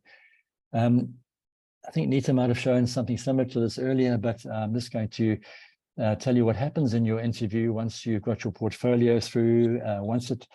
What I didn't say earlier on is that there's a pre-scrutiny process that happens. Nita sends off your package to a person to do pre-scrutiny, just to be sure that what you're putting in has actually checked all the boxes. It's not to say whether you're going to be upgraded or not. It's really just seeing that you have 5 projects, because if there's only 4, that's going to go back again and be sent back to you again saying it doesn't meet with the minimum requirements. But it's not at that stage to say whether the project will be a success or not. There may be some advisory notes sent back to you saying the sense of the person looking at the pre-scrutineer, looking at you, feels that you need to talk up some lacking thing. That doesn't happen often, but there's a chance that some guidance may be given to you at that stage, but not always, as I say. So in your presentation, each of you, your interview is 1 hour long, of which you in attendance for 45 minutes. And this links back to what I said earlier about number of projects that you can present, because if you have too many, you're never going to fit within the allowable time. So you'll be welcomed by the chairperson. There's ordinarily at least 3, will have to be 3 people at least on your panel. In most cases, there'll be an academic person and then maybe 2 practitioners. But that balance may change. So there's always 3, sometimes 4 people on your panel. You'll be welcomed by the person chairing yours. It's not always the same person. And that person, as your chair, will be either of the same category or higher than the one that you're applying to achieve. You'll be then given 5 minutes to introduce yourself. So you can say, so-and-so is your name, and you have been interested in architecture, but you come from some other background, or you've been, as was said earlier, this person was so many years of age and they've been practicing for all this time, and or they may have come from other backgrounds as well. So just giving a bit of background as to who you are. So the panel gets to know you, I suppose, in 5 short minutes. Item 3 is your presentation of your portfolio, and you're given 25 minutes to do that. So this is not easy to do, particularly where you're talking about 10 competencies. So be clever in your choice of the competencies. Maybe not show 10 competencies across all of the projects, but that when you, like as was said earlier, where the person addressed the competencies at the outset of their presentation, showing what they had done, and then let that filter through the project. So when they got to the projects, you already had an understanding that the applicants knew what they were talking about. I think proved helpful in that case. But there may be the case where you can't show all the competencies on all 5 projects. So you must address all the 10 competencies through your presentation, and it may apply in certain of the projects. So wisely choose how you're going to show those competencies. I think the previous slide or previous 2 slides does give you some guide in that regard. So 5 projects in 5 minutes. Tough going, I can promise you, because we often get to like 15 minutes and they're still busy with the first project. So the chairperson will try and chivvy you on. And so do a bit of practice before you get to do your presentation, but it's not easy. Item 4 is the after you, so you by that stage you've been online for half an hour, you've done your 5 minutes intro, 25 minutes of your portfolio, got your half an hour, and then there's a 15 minutes session where the panel will have turns to ask you questions, if they've got questions, that is. Maybe your presentation is so brilliant that they don't need to ask questions, but I don't think we've ever had one of those. So there'll always be questions asked. And it's interesting, I was having a chat to one of the panelists yesterday, and that person happens to be a draftsperson, and their questioning always happens to be on building codes and that sort of stuff. So they often ask questions about the angle of a ramp. What gradient can you have as a ramp? What size is is a wheelchair accessible toilets. So you need to know your codes of practice across all of your registration categories. So be prepared for a question that you may think come out of left field, and it deals with kind of building codes and things like that as well. So you need to be clever. And then that takes you to 45 minutes, and then you say goodbye.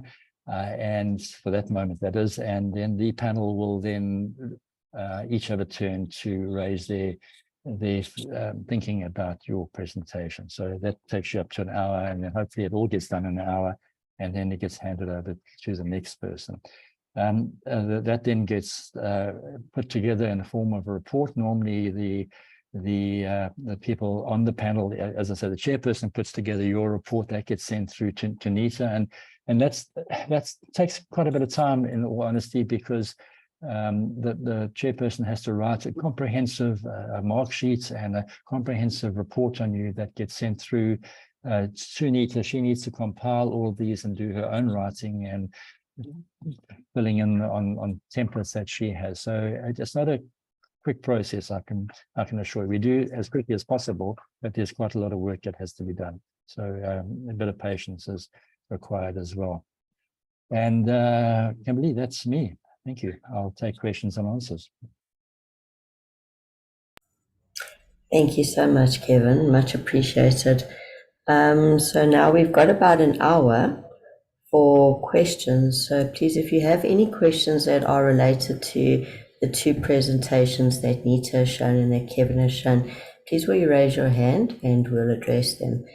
I see the first question. We've got Mr. Diamond. Do you still have a question for us?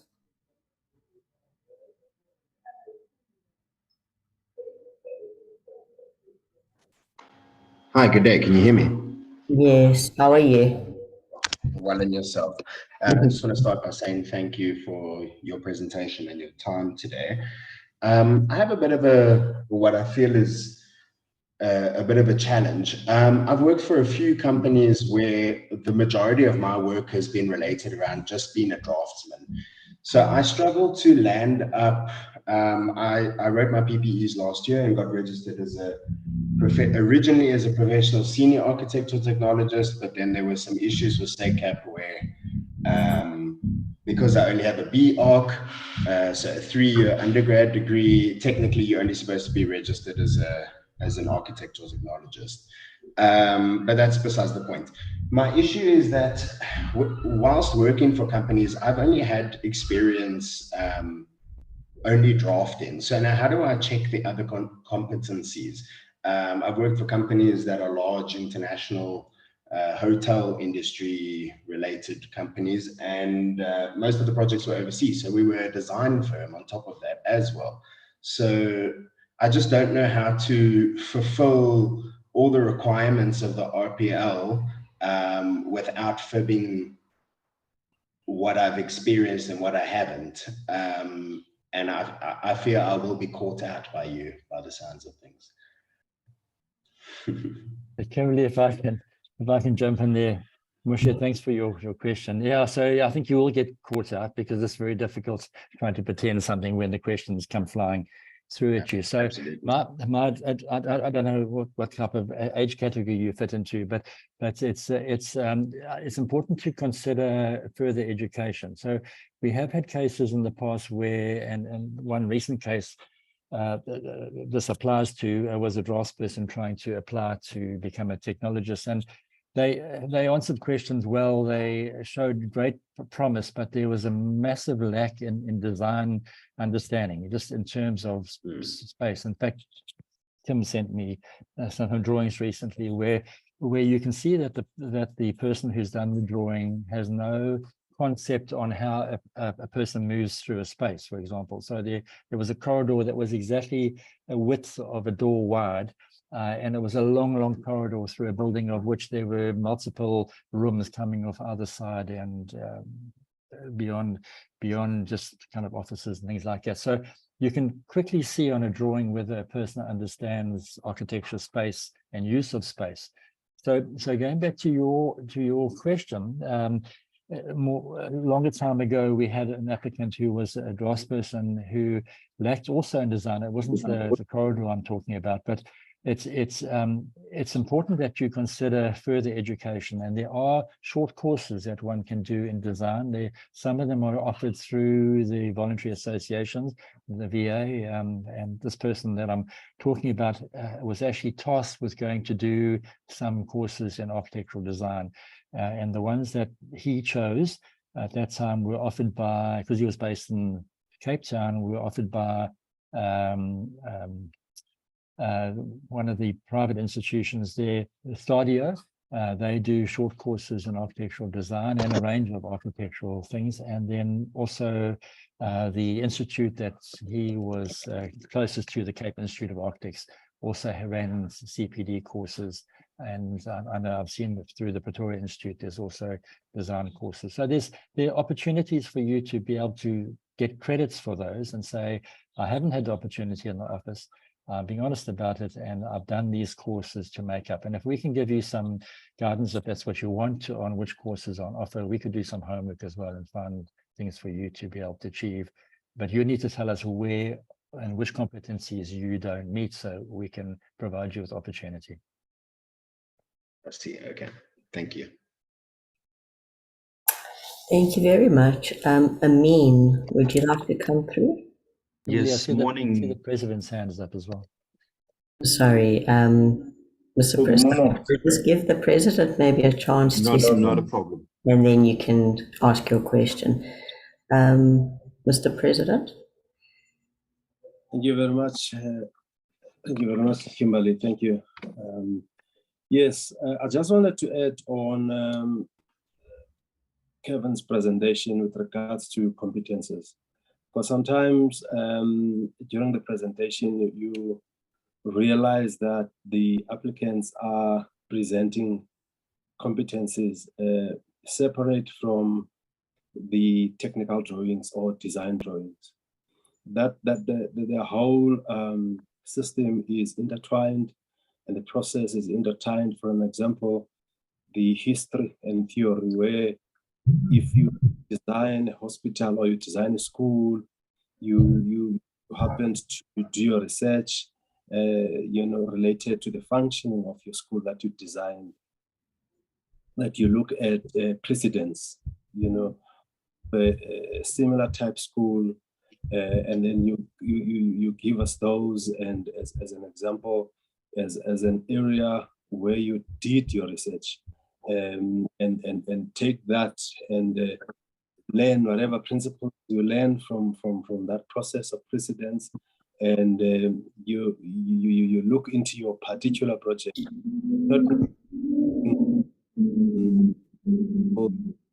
exactly, and put them in your design. But what I'm saying is these competencies are intertwined. You can't talk about the structure right at the end. The structural design, sorry for that. You have to have a structural concept right at the beginning, so that when you deal with your design, when you process, or when you develop your concept, you know exactly what kind of structure you're going to use. Is it a load bearing? Is it a frame structure? And then all of that is right at the beginning during your design. So what I'm saying is these competencies that are listed here in numbers, that you might, what I've noticed is applicants present them in the sequence they are given, but they are actually intertwined. They don't have to follow the same sequence, but they are embedded in your design or in your documentation. So that is something that I just want to mention, to add on what Kevin has presented. Thank you. Thank you very much, Mr. President. Appreciate it. Thank you, Amin. Would you like to ask your question? Yes. Good morning, and thank you for the opportunity. I studied. I successfully got my honors at the university in 2011. I then went on to do my master's. I was successful for mid-year exams, However, for my main thesis, I was unable to submit. So I kind of got a half a thesis, you can call it that. Then I was a candidate with SACAP, and then unfortunately I deregistered. So now I'm obviously wanting to I have to re-register. But now for me to then write my PPE, I need to wait 2 years. And then thereafter, I need to wait another 3 years to apply for RPL. So that in effect is 5 years. So is there no way to expedite that, or what do I do in that instance?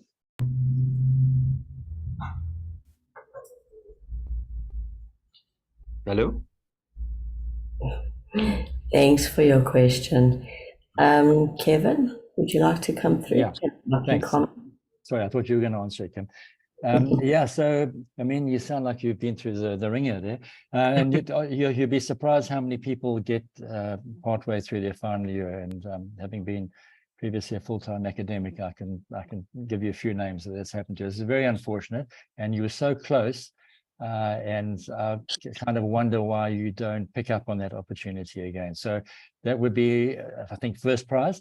But to answer your questions, it's important that you put your case through NITA's office and explain everything through to you, because go back to what I said earlier, it is recognition of prior learning.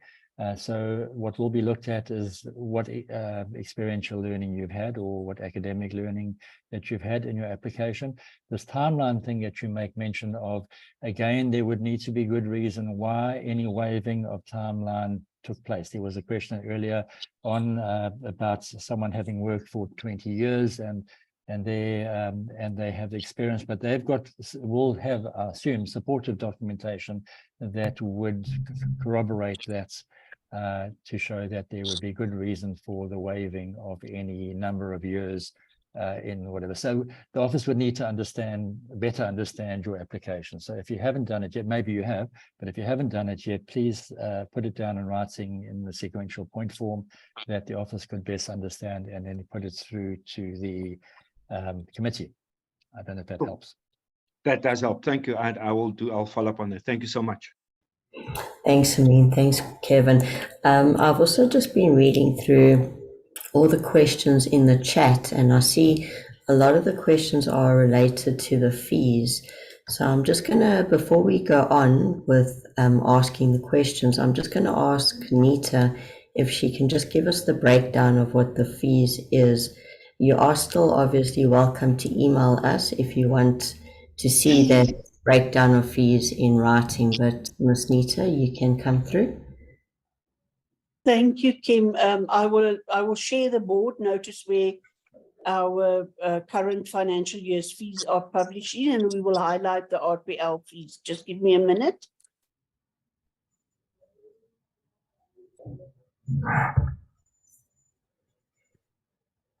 There we go. So this is the board notice that published the current year's fees payable for all our different processes. And you'll see under point 8, we highlighted the recognition of prior learning. So depending on what category you currently are registered in and what category you want to advance to, for phase 2, there will be different fees payable. So for phase 1, regardless of what category you are registered in, you will pay 559 Rand. But then for phase 2, if you're a senior technologist wanting to upgrade to a professional architect, the cost is 7,269 Rand. For a professional architectural technologist upgrading to a senior technologist, it's 3,914 Rand. And for a professional architectural draftsperson upgrading to a professional architectural technologist, that is 2,237 Rand. Please just remember, that is just the RPL process. If I can quickly find the others here, there is then, if everything is okay, you've passed the exams and everything, you can then apply for an upgrade Where are we now?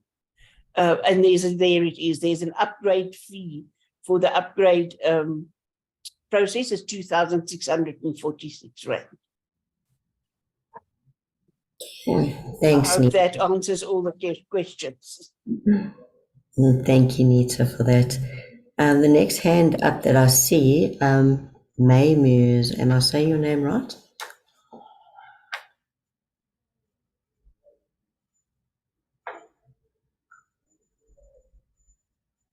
Maya?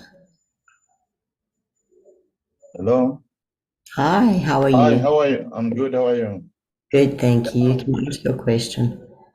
Okay, I think the question I had in mind, I think it has been answered, but because I experienced the technical glitches, I missed some parts. So it was regarding the upgrading, because I'm currently a draft person, but I've been registered with SACA from 2006, and I've done a lot of work that are much outweigh the category that I'm currently registered in which is a draft person now. So, but I wanted to find, but let's park that. Regarding I think that I'm answered on that part. But regarding that, I see that there is I wish if maybe we can have this what do you call? Is this yours? Something like a No, template it's from to that put page. together this portfolio, Oh. because from where I am now, it looks like it's a huge mountain to climb for me. So I don't know if that will be possible.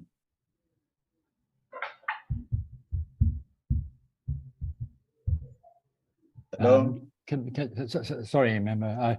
Sorry, I don't know if you want me to answer, Kimberly, but this mountain to climb is a similar mountain for everyone, I'm sure. And that's why I'm just thinking when Nita was showing those UDC rands and cents down the columns there. So it's important that whoever's doing the application actually has the confidence to know that they're going to meet with this. It's pointless paying for something that you know in your heart that you're not going to achieve. And the answer therefore would be, or the best advice rather therefore would be to actually be guided in courses that you could do on a part-time basis, as I alluded to earlier on. So it's important to improve your own ability, but through, as I say, we always rely on education first. So if you're uncertain and you put in an application, and I need to mention there's a relatively small application fee, which is at stage 1, and you may send that through in the normal way, but getting a hold of Nita and saying, I'm uncertain about my application. Could I be guided going forward? And then perhaps we could deal with that independently with some guidance for you on what opportunities there are through either CPD courses relevant to the shortfalls or other academic courses that we could point you to. So that would be my advice.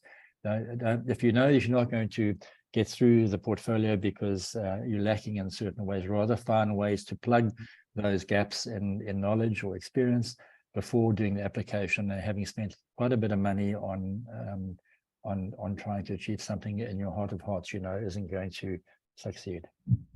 Hope that helps, Mema. All right, thank you. Kimberly, I can probably just mention something that I thought of now when Kevin was talking. We often get asked if we don't have an example of a successful portfolio. Many years ago, we tried doing that. We asked permission from a successful applicant to share their portfolio with other applicants.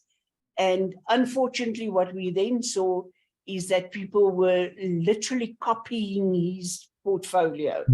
So for obvious reasons, we're not doing that. We can guide you in what is required.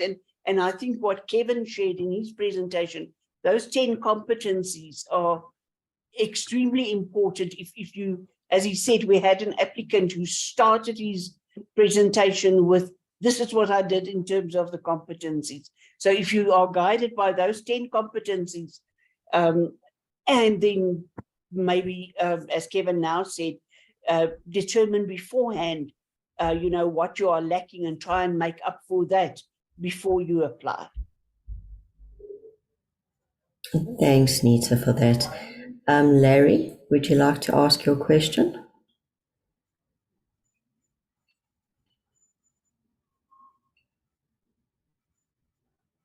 Larry, can you hear us? I think Colleen, you next in line. Would you like to answer or ask your question? Hi, good morning. First off, I want to say thank you very much for this morning's presentation.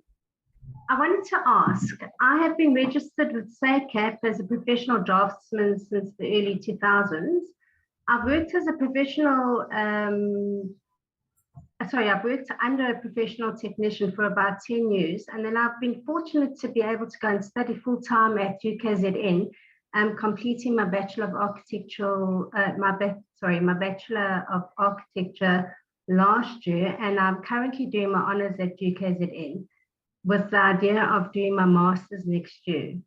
So my question is, because I'm currently registered as a draftsman with SACAP, would it be prudent for me to register for an upgrade now, or do you suggest I wait until I'm finished my education and then do the upgrade, or what? I'm not too sure. Do I apply for the candidacy, or yeah, I'm not too sure, because I don't want to have to land up waiting for the 3 year and then the 3 year and then the 3 year. I don't know how it applies to me. I think I'm I know it's not quite prior learning, because I've actually gone out and got the degree to go with it. So if you can give me some suggestions, please. Probably I can answer. Hi, Colleen. I'm trying to work out what that image is on your screen. It looks a bit like the NSA art gallery. Okay. Yes, actually. Oh, okay. Yeah. So thanks for your question. If you're doing your masters or about to do it, there's no need, unless you're doing drawing work in the interim, that as a draftsperson you can't submit. To me, it doesn't make any sense in doing the RPL process at all in reality, because as soon as you completed your masters, and if you don't really done your honors, you could apply automatically to be a candidate senior technologist. But in doing your masters, you will then apply to be a candidate professional architect. So yeah, Devin, so to me, yes, Nita? Sorry, I need to interrupt you there. I'm sorry. Colleen, you never go back to becoming a candidate again. Oh, okay. So if you've done the candidacy, you are registered currently as a professional, you then can either upgrade to a professional technologist or professional senior technologist, or you can wait until you've got your masters and then once upgrade. Have you written the professional practice exam before? No, I haven't. So you'll have to do that regardless of when you upgrade. But you don't have to become a candidate again. Sorry, Kevin, it's for the interruption. Thanks. You never become a candidate again. Wonderful. I love this news. Thank you so much, Nita. Brilliant. Thanks very much, Larry. Are you there now? I think Jury, can you come through? Good day, Chair. Yes, Yuri here. Yuri, sorry. Thank you for the opportunity, and thanks for the great guidance given today. My question is a general one, and without being too specific and personal, so that everyone might gain from this.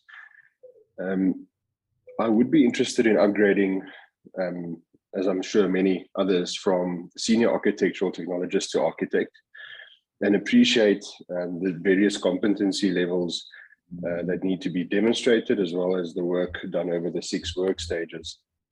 What I would like to get clarity on is, as one might be, might imagine, after many years in architectural practice,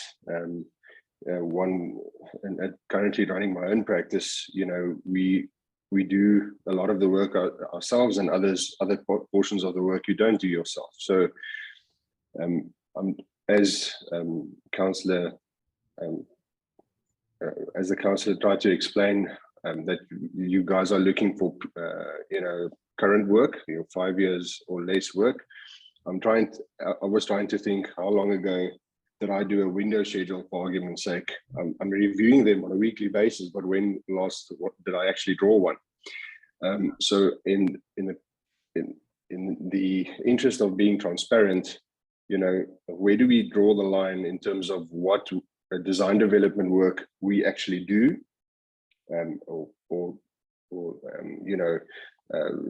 reside over the design development, and what actual physical drafting do we do, especially when it comes to the work that we, your technical drawings and stuff that you submit.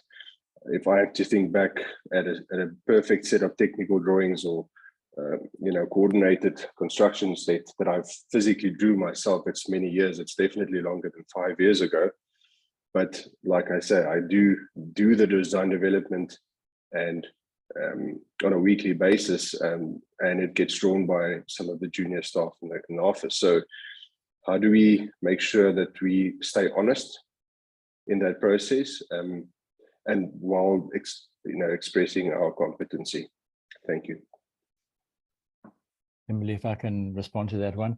Yuri, thanks for your questions. Yeah, so if you're applying, as I understand it, from senior technologist to professional architect, it's the showing of window schedules and that isn't going to be really what the panel is looking for.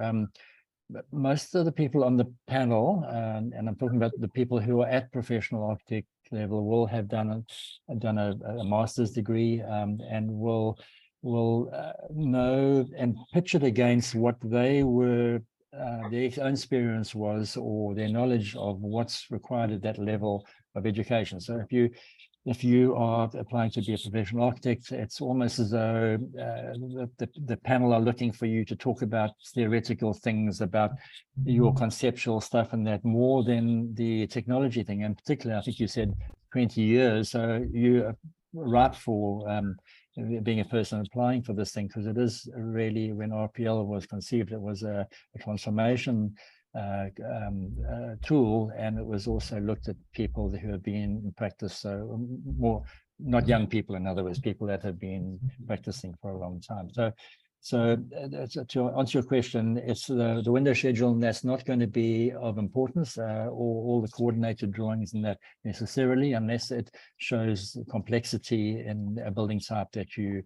So again, you need to be a bit kind of wise in choice of what you're showing in there. But it wouldn't be a full set of technical drawings, because again, you've only got 5 minutes to present that one project, and if you ran through every window and door that you had or finish, then I don't think you're going to get to sell your abilities. Yuri, I don't know if it answers that. Yeah, thank you, Councillor Bingham. I think that makes sense, and I think that is exactly the answer I was looking for. Being a architectural professional who took the longest route around over the last 20 odd years, it will be refreshing, and I'm looking forward to that process. Being there, done that. Thank you, Chair. Thank you.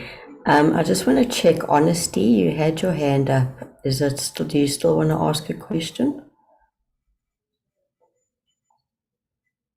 If not, then we can move to Martin. Martin, your hand. Sorry, thanks, honesty.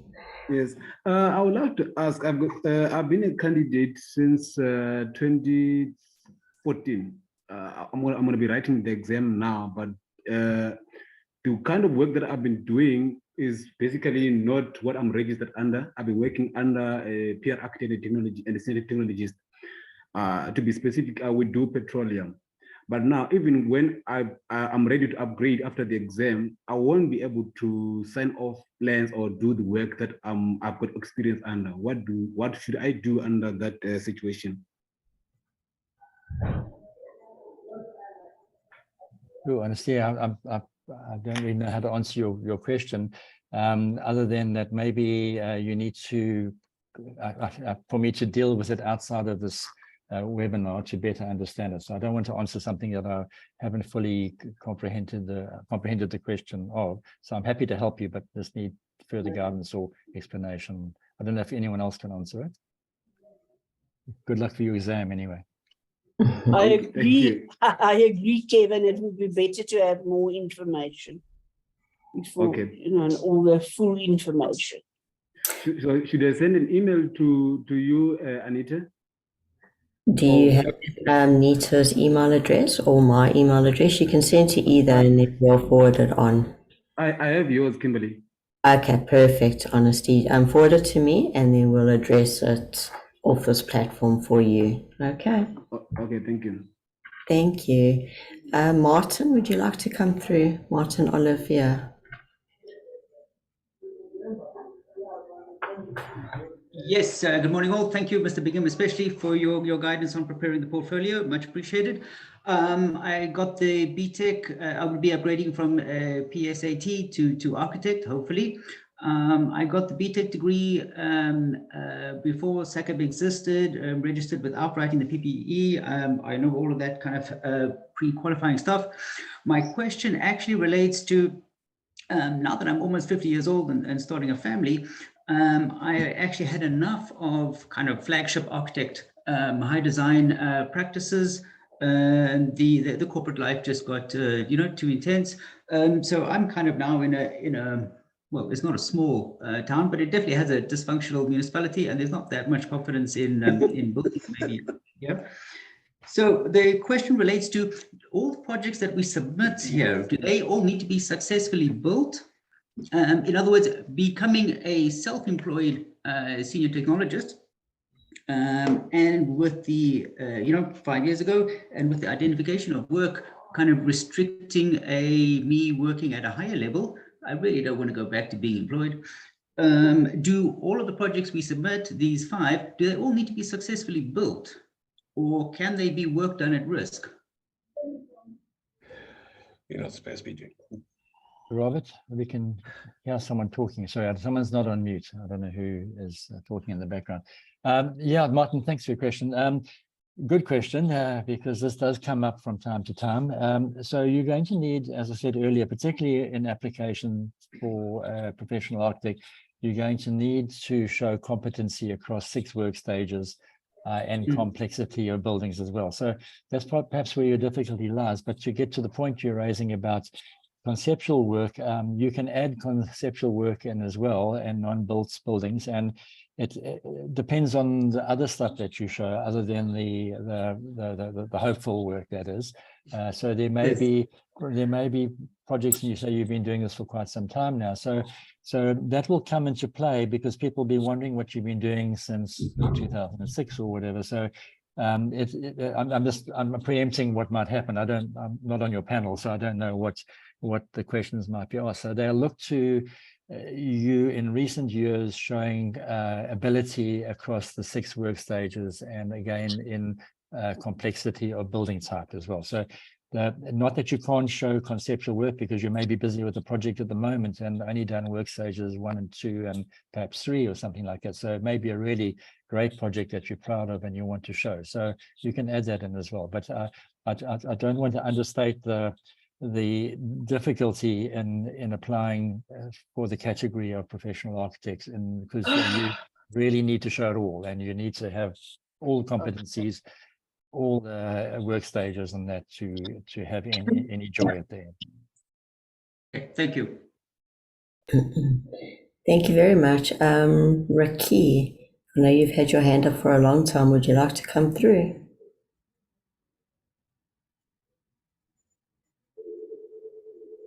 Raki? Or ST, your mic is open. You can come through. Good day, everybody. Can everybody hear me? Yes, we can hear you. Sorry, I've been trying to unmute. Should I wait or? Okay, let's let ST come through. Sorry, Ricky, and then you can jump in straight afterwards, okay? Okay, cool. Thank you for the opportunity to ask this question. I wanted to find out regards I'll say I have two questions basically.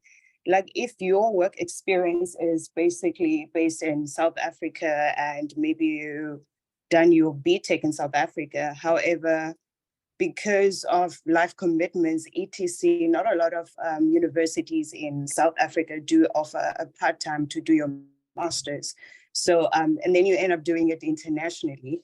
Will that be something that SACEP can recognize, that after you have done that master degree that you can upgrade to a professional architect, or you'll still be required to go through the RPL route? And secondly, if I see the requirement, it's if you have been registered with SACEP, it has to be 3 years to qualify for the RPL route. However, if you've been a candidate before that, let's say maybe you have 2 years, but then if you check the what is required, you kind of tick all the boxes, let's say, can you still apply for RPL before you actually reach that 3 years of being a professional, but you more than that as a candidate? Thank you. Kimberly, I'll jump. And Nita? Okay, sorry. I can answer that, and maybe you can add to that. You have to be registered in a professional registration category for a minimum of 3 years. So your registration as a candidate was in order to finalize your internship and the submission of your monthly training records. Then you wrote the exam, you upgraded to a professional. So before you can apply for RPL, you have to be registered as a professional for 3 years. I hope that answers. Thank you. That answers. I'm going to answer the question. I'm going to answer the question about the overseas qualifications. So good question. I like that one. So it's it depends where you study or what courses you study or which academic institution you study through. So there's two routes in that way. If you because SACEP is a signatory of the Canberra Accord, of which a number of other signatory countries are involved. If you did the 5 years of full-time study and it got you a master's at the end of 5 years, like we do in this country, the 3-year bachelor's, 1-year honors, 1-year master's, or configurations of that, it's largely run in that method over 5 years currently internationally. I know some countries are looking at making changes to that. So if you went to a signatory country, say studied in the US or Canada, for example, your degree would be recognized. Their registration body, like SACEP here, is called the NAAB, and they recognize our degrees. So likewise, through Nita and Kimberly's offices and through the registrar, there's recognition of those degrees that are offered in signatory countries. If it isn't a signatory country, it doesn't stop you, but what will happen, it'll take longer to do.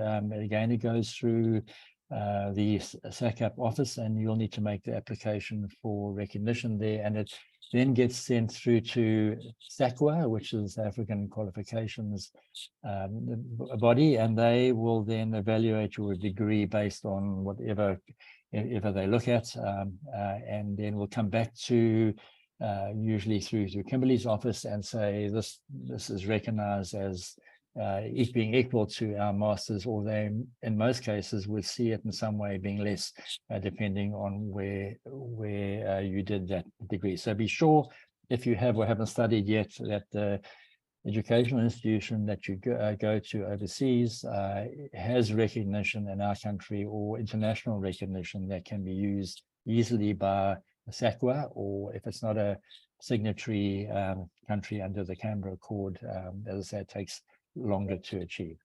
Does that answer your question? Thank you so much. I just wanted to find out, like, is it possible then from, I don't know, the SACEP site to publish sort of like those international university that could be compliant in terms of those requirements with SACA etc., or one has to go to the university and first find out that information and then do the process?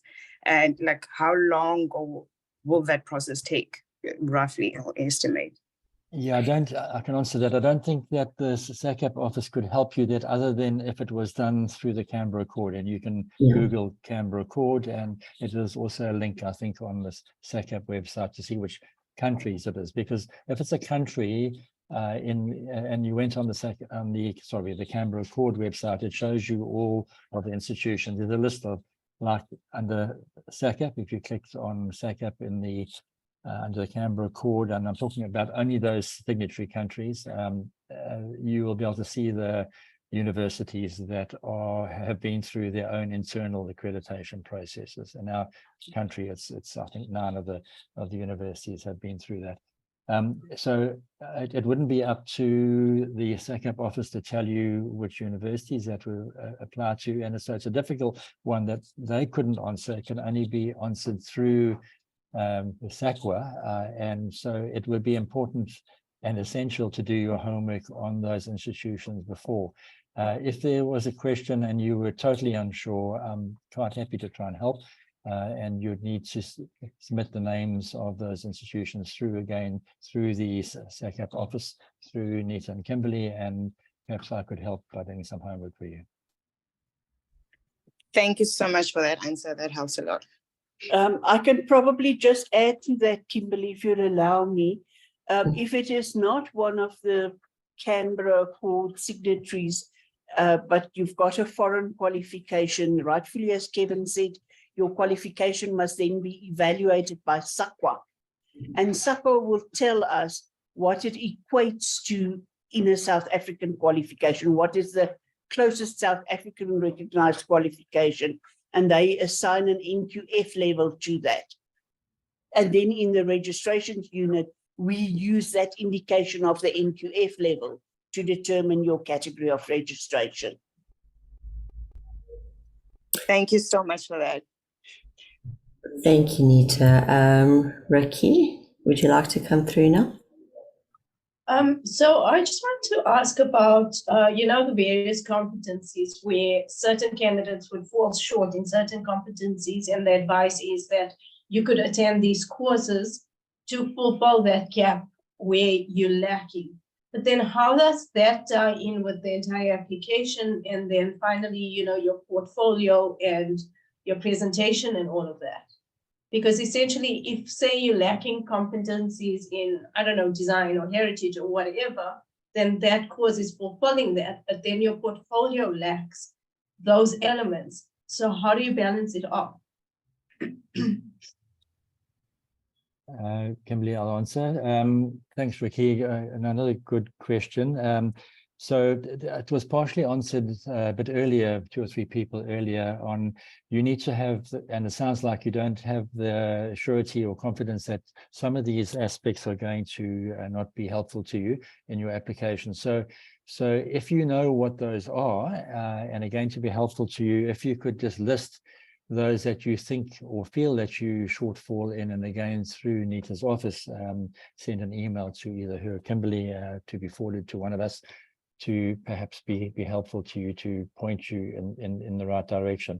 Again, we need to, if I was looking at it, I would need to fully understand where you are at in your registration categories and what your shortfalls might be to be able to best advise you what courses. But just as an example that we had some time ago now, I think I made mention of it earlier on, where there was a draftsperson needing design skills, and we had pointed them to go and get this, and they did the homework themselves, went back to Nita and said, these are the courses I'm hoping to do, and can I have confirmation that they are there? And that's the way that process works. So it's very rare that that happens, but it does happen. And the opportunity there is that only happens in the case of a person doing an application. There's a sense that this person really has hope, and I'm meaning that in the case of that they're so close to achieving their upgrade that if they just did this or just did that, it would get them over the bar, as it were, and that advice would be given. If they to understand what you're saying is that there might be big gaps, and that so it's better, as I said earlier, to plug those gaps first. And if you need guidance on that, again, send the emails through Nita and Kimberly, and we'll try and point you in the right direction. Thank you, Kevin. Sandile, your hand was up for a long time. Do you want to ask your question?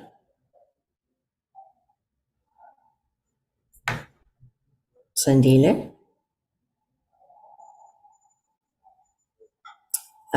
If not, Mr. Diamond, was that an old hand? Yes, yes, it was. Yeah, thank you. Next up, I've got Robert. Robert, do you want to ask another question? Thank you very much. I just want to make a comment and then a question.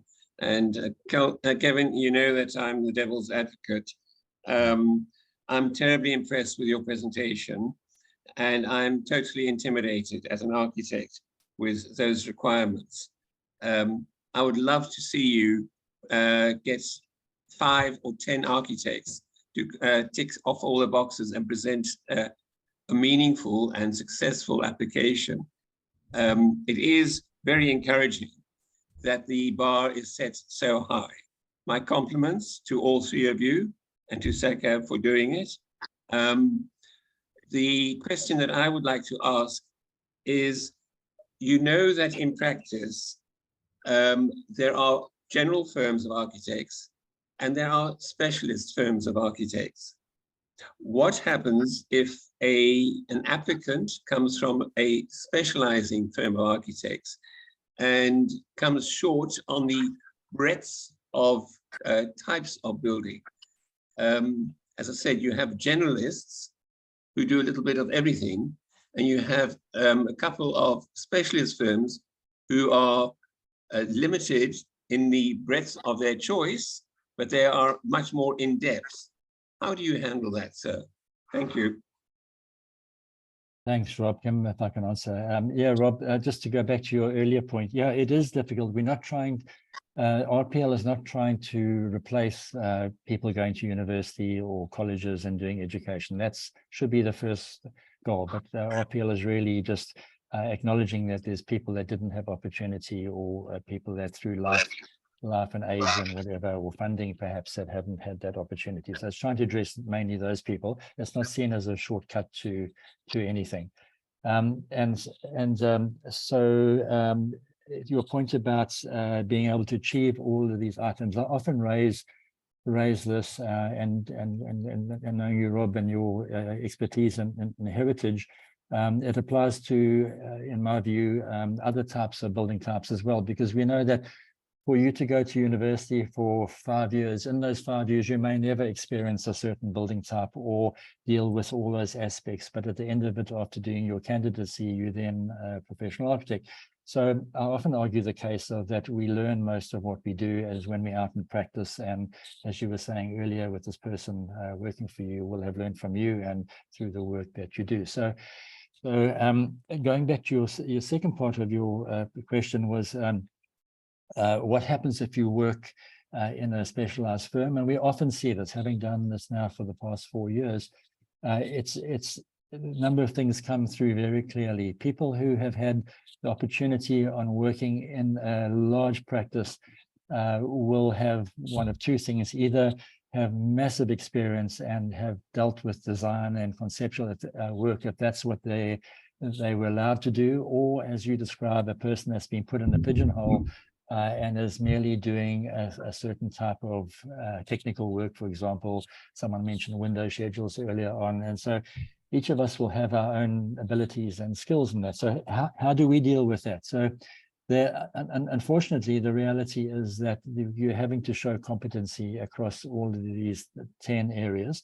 And as I said earlier, if it's obvious that the person really has, and it's weighted in numbers of years that people have been practicing. We had a case probably a year ago now where there was an applicant who was a senior technologist applying to be a professional architect, and they had spent there many years doing municipal drawings, and in their presentation had more or less described sitting at the municipality and dealing with the people over the counter every day. So the work that they had done was of a nature that was repetitive, mostly little alteration work to residential work, and they didn't succeed in going forward. So using that as an example, and others that are pigeonholed in a practice, it's not easy for them to get through. And if we do see promise and hope in the person's presentation and seeing, as I said earlier, a lacking in a specific, not across all of the spheres, obviously, particularly if you had been a technologist and we're hoping to go through to professional architect, your general lacking would be in theory and conceptual work. The technologies and that would all, I think, be evident adequately. It's really the history, theory, and conceptual work, and probably context as well. There has also been opportunity, and we've done this, I think, 4 times, where, and it links to another earlier question of where someone had only done residential work, exceptional residential work, really high-end stuff, and had no real double-story building. They'd done game lodges and things, but everything was at a single story. And in these 4 instances, they were given a special exam. You'll see under the Act, it does give SACAP the opportunity to offer an examination. As I say, this has been done 4 times in the past 3 years, I think. And again, not easy to do that. And the one person, because I was part of the exam panel, the one person that I really had the most hope for actually didn't succeed, because the project is a complex one in an urban setting, and they only had one stair going up the building. They had forgotten that they had to have a fire escape route, so they were gonged out at the first step. So, Rob, I may not be answering your question, but the chances of getting through on limited experience is not good, and we would hopefully be able to either do the exam to ascertain if there is hope shown, or we'd point them in the direction of courses that they could do to achieve success. Hope that answers. Thank you, Kevin.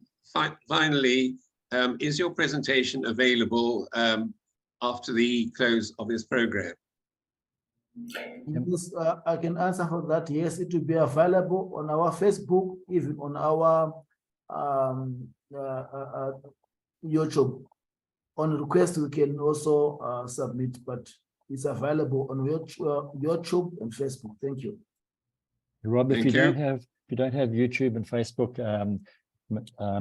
Manetsi, I don't have a cell phone. Yeah, no, I didn't want to say that, Rob. Evan, thank you, Robert. John McKenzie, would you like to ask your question? Yes, thank you. So, look, I've started studying 30 years ago now. I've obviously gained a wealth of experience over the years, whether it's in various levels of the industry. I've worked on anything from minor alterations to multi-million-dollar resorts in Dubai. The problem is that, and for the last 17 years, I've been in private practice. I've had my own practice. Now, I've got a lot of experience, a lot of knowledge, but to put 5 projects together with all stages in place is going to be impossible. I've got a little bit of some in this project, some experience in that project. Meticulous in my stage 5 and 6 application, but that's been limited. A lot of projects don't see the light of day. So to put another portfolio together, I went through this process around about 2010, and just through the incompetencies of this industry and the councils and everything, the RPL program just suddenly came to an end while I was halfway through the process, and I wasn't granted it. So, I was just completely disregarded and dismissed at that stage. So it was a very bitter taste in my mouth that I'm actually not really interested in trying to follow this process through with the council again. And at the time, we were told that the educational institutions would be handling the RPL process. Now, in the past 17 years, I've been working within my identification of work. So I've gained further experience, but I've worked within the requirements of the Act. So I don't have anything further than would be required for the PR ARC application, although I'm more than capable and previous experience beyond the last 17 years would cover that. So what I'm trying to get to is what is SACAP doing?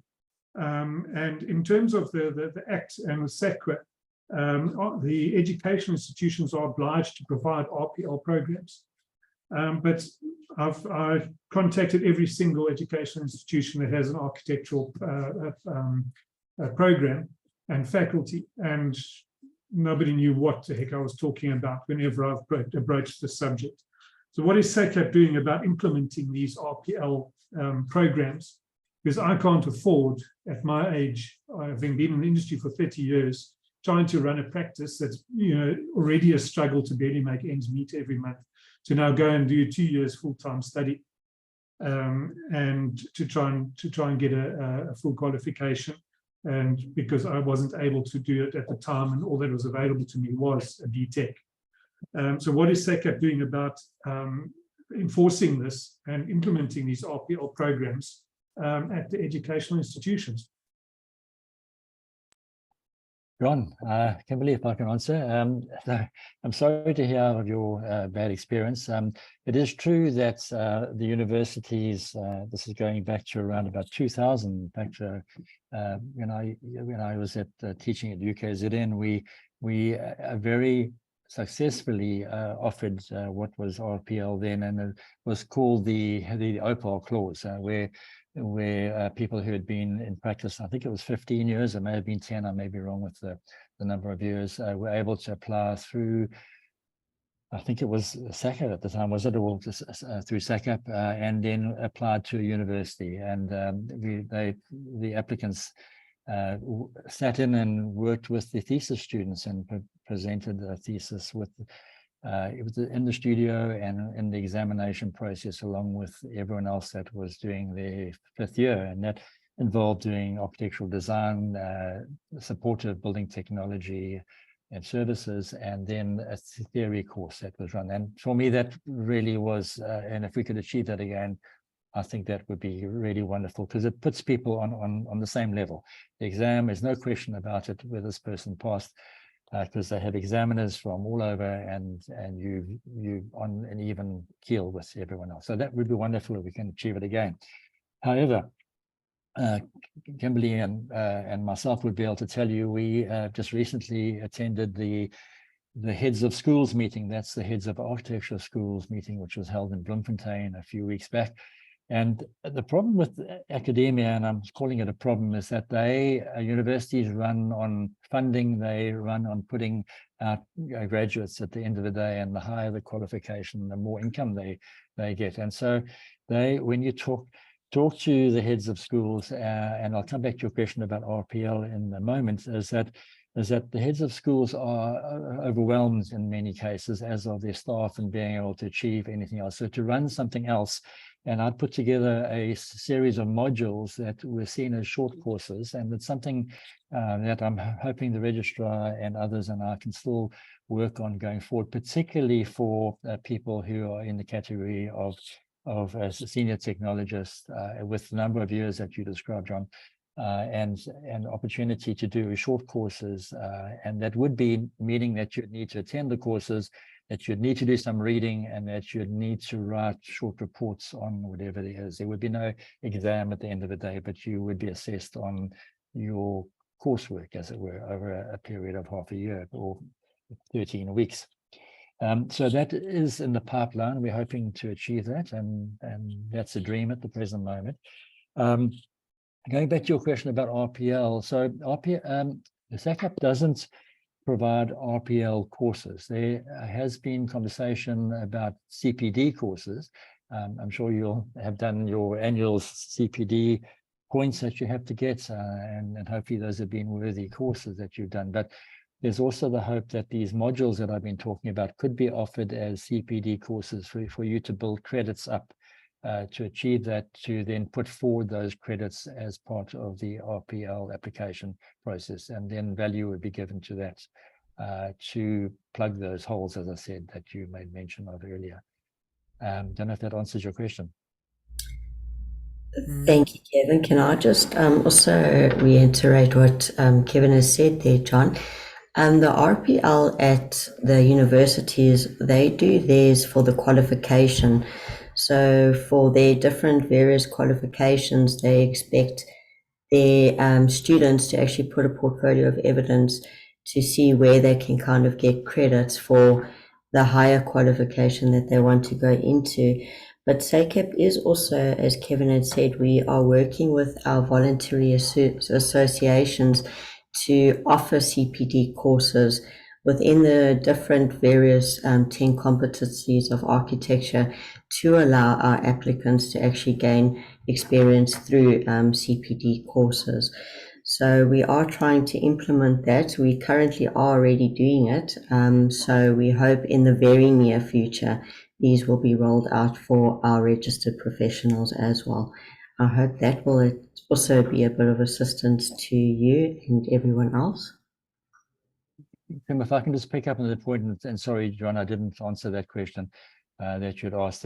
If you, I don't know where you are, but we had a case recently in KZN where someone was trying to get RPL at university. And as Kimberly says, the RPL through university, and I alluded to this in my introduction today, it's different to what we do in SACEP. So, and I raised this question when we were at Heads of Schools meeting, and often because university RPL process goes through the administration and not necessarily through the architecture department, they have a certain set of criteria that they evaluate you on.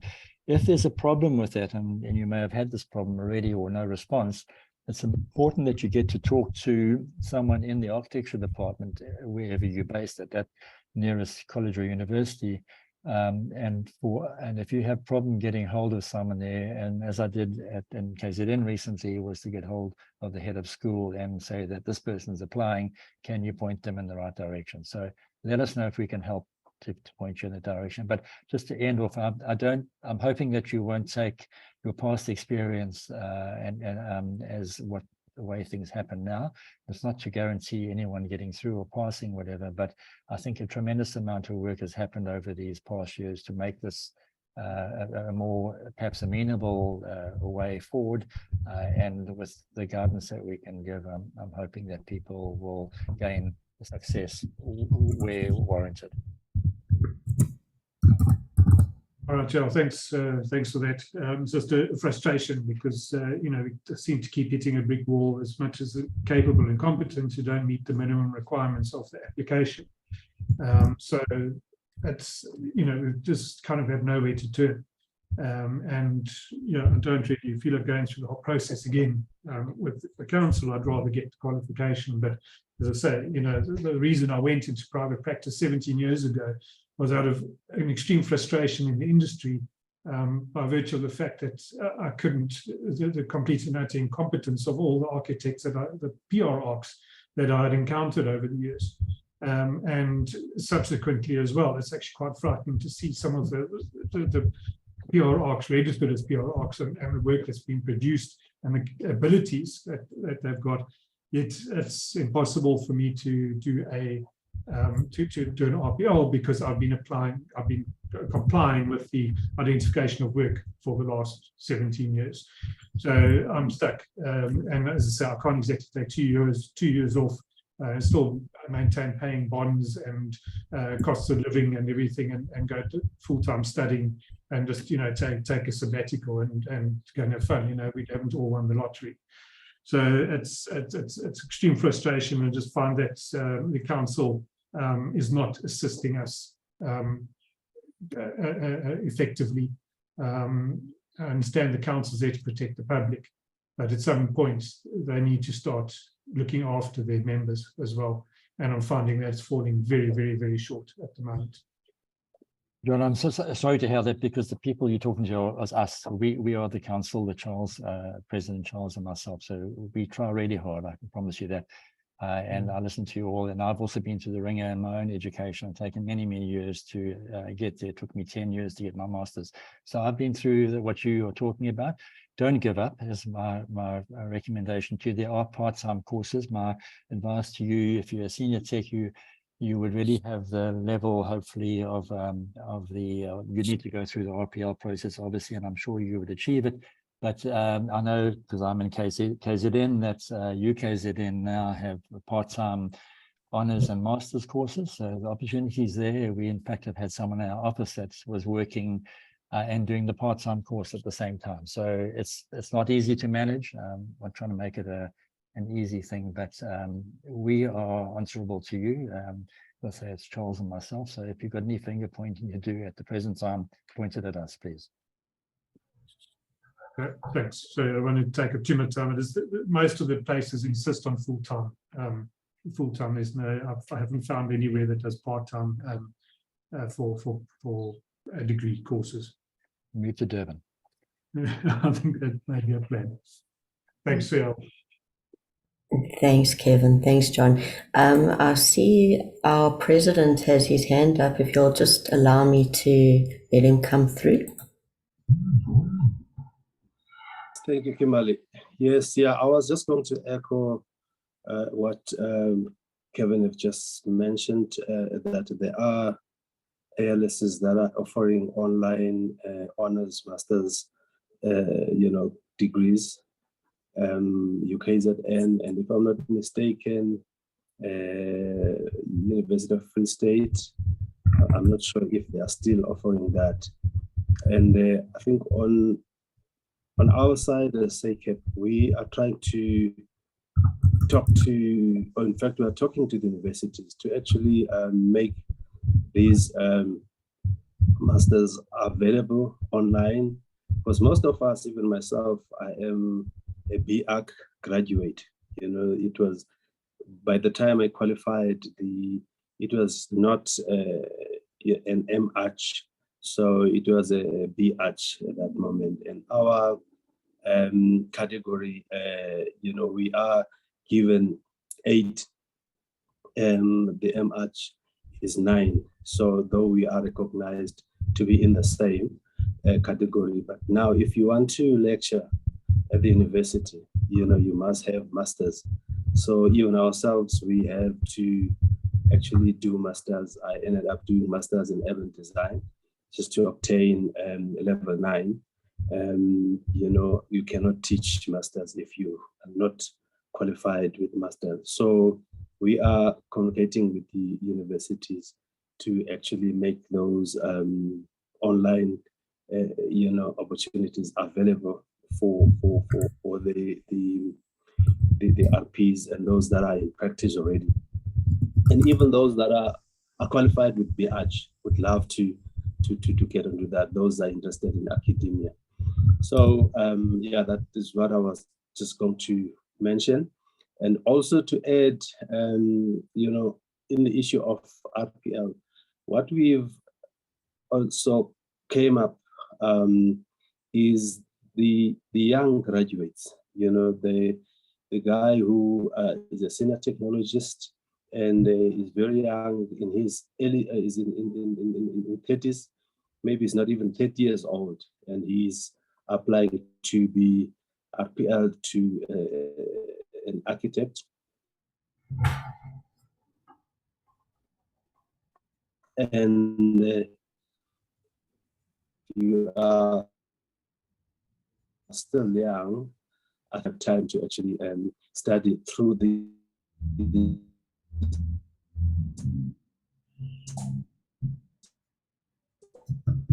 online courses, outside the country or, overseas, that are making these courses or degrees, masters available online. And we must just check if that country is a signatory of Canberra Accord, as we are a signatory of Canberra Accord, just for the portability of those qualifications, so that when you finish, when you study online, and you just make sure that you are part of that.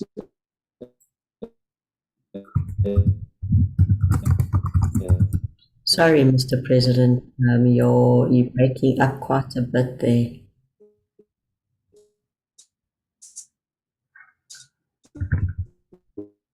Which is a seminar. You're still breaking up.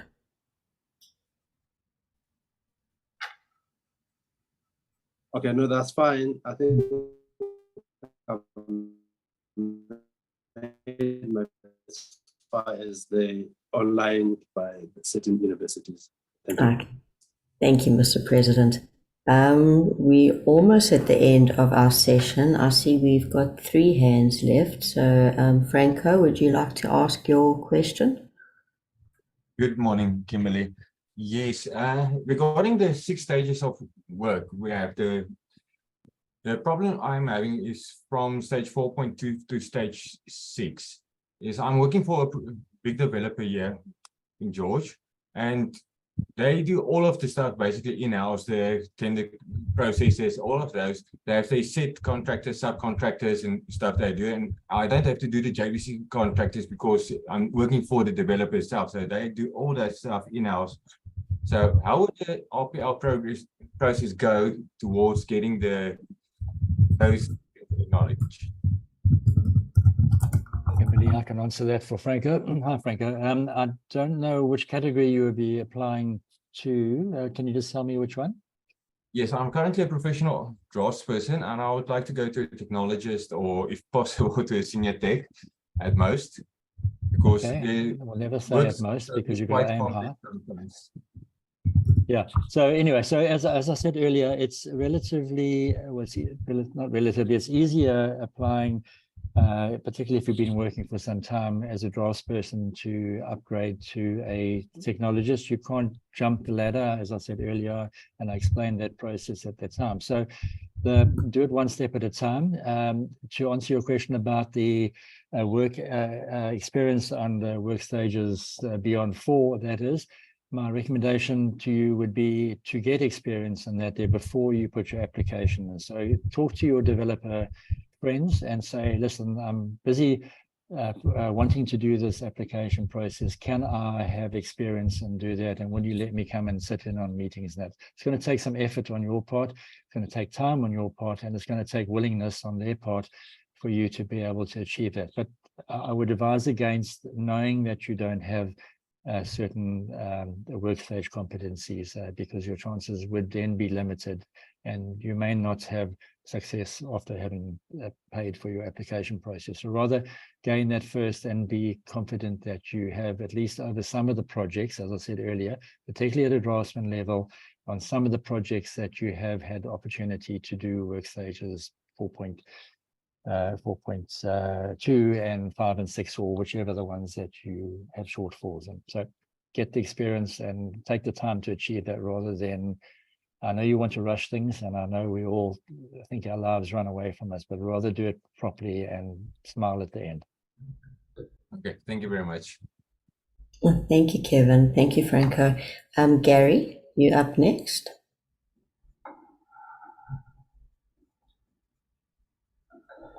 Gary, can you hear me? Would you like to come in? I can hear you. Yes, I'm here now. Thanks, Gary. Morning. What I'd like to find out, is there a person at SAPCAP or a company that can assist one to work out that you're ready to go for the application to upgrade? And if that company would be able to tell you, say, you need these following things, or you should go and do this or that. And also, what happens if you do not succeed? How long do you have to try again, or what happens with the process after that? Kim, I can answer or respond. Yeah, so I don't know if there are any companies that are helping. I do know that there's some voluntary associations that are assisting. And so if you are a member of a voluntary association, in fact, yesterday I was with the I think it's chairperson or president of the Association of Draftspersons. He's based in Cape Town, and they have a lot of people going to sit with them, and they give guidance on how to put these portfolios together. So depending on which category you're in, or whether you're with a voluntary association or not, we could perhaps point you to one that could be of guidance. So I know it does happen, and in particular, he's in Cape Town, as I said. That you need to tell us where you are for us to try and guide you on that portfolio. The alternative is, as I described earlier, is through NITA, as putting your portfolio in, and it perhaps is a more risky way of doing it because you won't have had that intensive guidance, but it does go through a pre-scrutiny. But as I said, the pre-scrutiny is merely a kind of check that you've got, and it happens in the office as well, and Anita does that, check that all the components of the 5 projects and the paperwork has been done. But and if a pre-scrutiny comes through me, I will generally have a look and say, advise this person to beef up this or beef up that, to have responded to a certain competency or whatever. But again, it depends on timelines, and that by that I mean that often NITA has great problem in getting the people's portfolio in, and so this is often done at like the 11th hour, where there's a session to happen on a Friday, say for example, and she's still struggling to get the portfolios in on the Wednesday, and that can happen, and therefore it gets sent through very late for pre-scrutiny, and therefore inadequate time to respond positively to allow the applicant to have time. So this whole lead-up process is such a critical one. So let us know where you are through Anita and Kimberly. We'll try and point you to a VA, a voluntary association, that could be guiding to you. Thank you. Thanks, Kevin.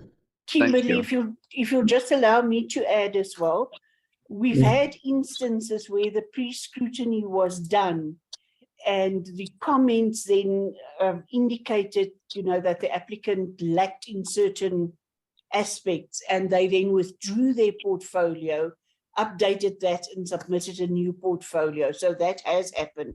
Some of the other applicants have chosen to still go with the portfolio, although some shortcomings were pointed out. I can also, and this is probably not on a positive way, if the outcome of your RPL assessment is not positive, if it's not successful, you've got the right to appeal the outcome. That comes at a cost. It then goes to a different assessor to check. So if it says that you didn't show evidence of A, B, and C, and you feel that it was included in your submission, you can then point in the appeal, you can then point the panel to that. So somebody else will then do a further assessment of your portfolio, somebody that was not involved in the initial assessment. And that then goes to the council, and the council then decides on whether or not to recommend the upgrade or not. So that is an even longer process, and it costs quite a lot of money to do that, but that is ultimately an option to you. And even if that is not successful and you still feel that you've got a strong case, you can appeal to the Council for the Built Environment as well. So if you didn't succeed at a certain part, would you then say you must come back the following year and you've corrected those parts in your life so that you can actually then succeed? It will happen in different stages. You might find that at the pre-scrutiny phase, you will get comments that said, you're not showing enough in this competency. Yes. Do you want to amend your portfolio? Then you can retract your portfolio and beef that up. Or okay, so you it's can worthwhile go through putting an application starting. So you can also go through the whole process, do your RPL application, do the assessment, and if the outcome is not favorable, we don't just say to you, we don't just say to you, look, you were not successful. On the 10 competencies, we give you a percentage which indicates whether you need a lot of improvement or just moderate improvement. So we give you those scores, and there are comments and recommendations by the panel as well. So they would say to you, we recommend that you attend CPD courses to beef up whatever it is. Or in some instances, we've done practical exams for people, design exams, where they were found lacking in that aspect. So then it goes further and they can go and do that exam to supplement everything. Yes, that makes sense. Just to intervene, sorry, we're about to lose a lot of people, I'm sure, through load shedding. So Kimberly, back to you. No, go ahead. Is that all you wanted to say, Kevin? Yes, no, I think we're going to lose people. I know I'm going to load shedding, but fortunately I've got a battery here keeping me going. So if I disappear, you'll know what happened. All right. Thank you, Gary. If there's anything further, you can send an email to one of us in the office and we'll assist you further. Gary, just as a last word, I would then, I would suggest that you don't wait, like Kevin said, till the last minute to get a portfolio in. If we say to you, look, the next lot of assessments are being done in 2 weeks' time, try to have your portfolio ready already so that it can be pre-scrutinized and you've got time to change it. Or even if you then come back at a subsequent assessment, don't go to the one in 2 weeks' time or something like But that. at least you've started the process. Do the process going, groundwork. Do the groundwork, yes. Yeah, thank you. Great. Thank you. Gary. I just want to allow for the last 3 hands that are up. Lungelo, Antonio, and then Mervyn. In that order, you can just ask your questions, please.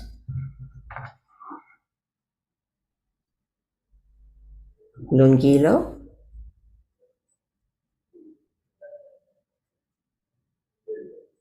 And Antonio.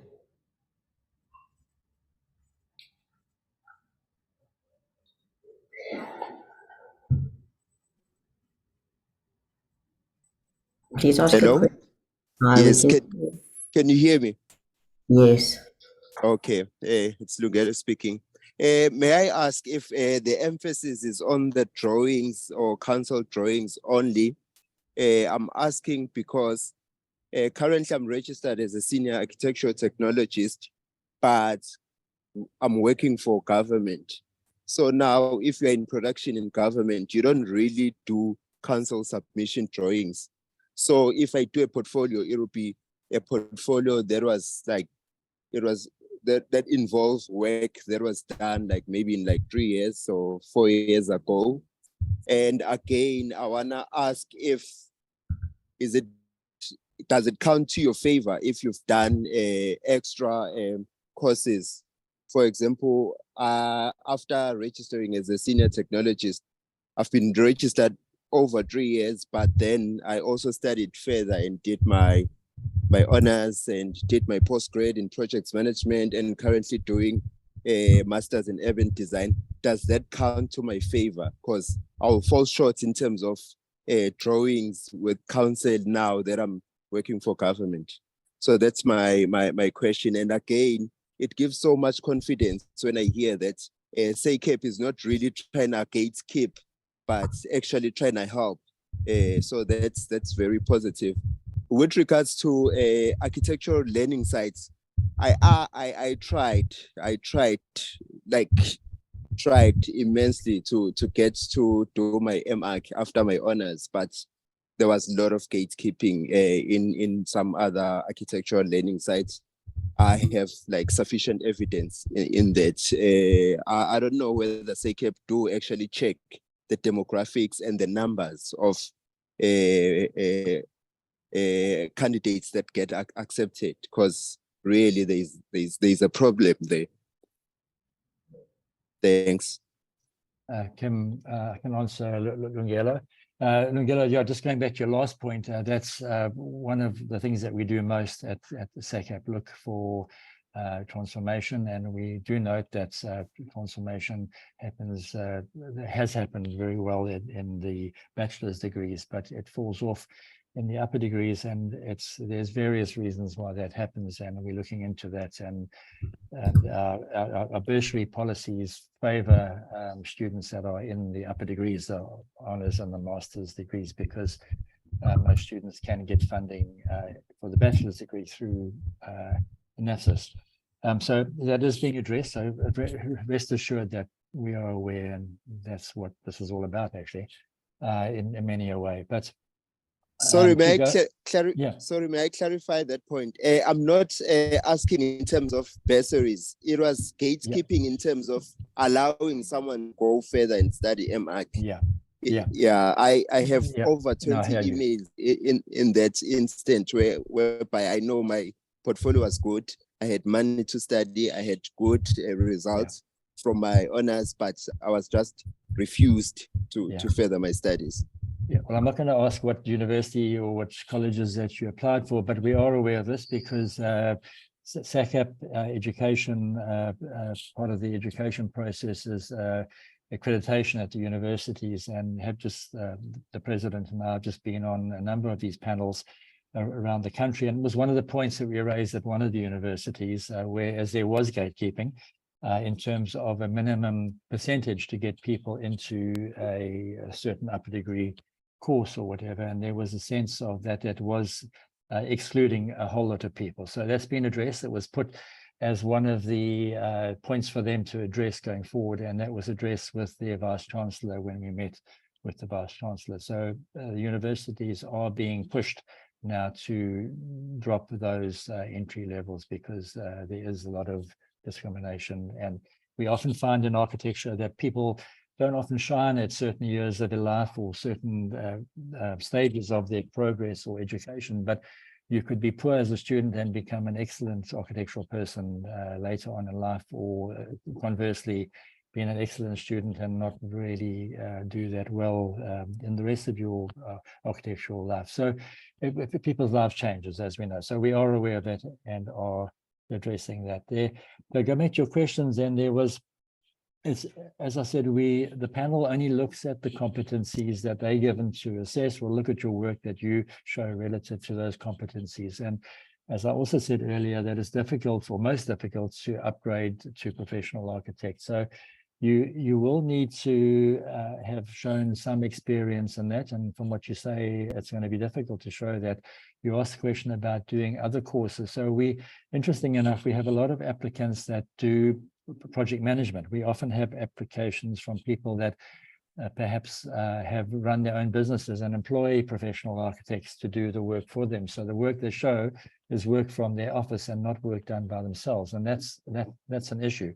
So you need to, as an individual, show that you have experience in those competencies and that your hand has been involved in doing that work as well. So it's important that you in this whole process.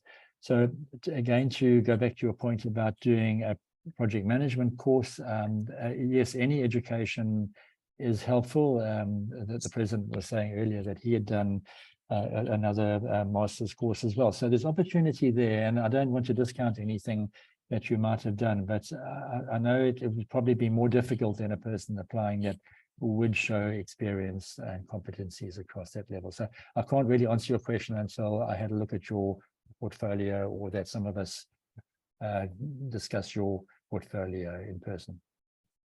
Okay, no, thanks. Thank you so much. Thank you very much. Mervyn, you're unmuted, so I'll let you come through to ask your question.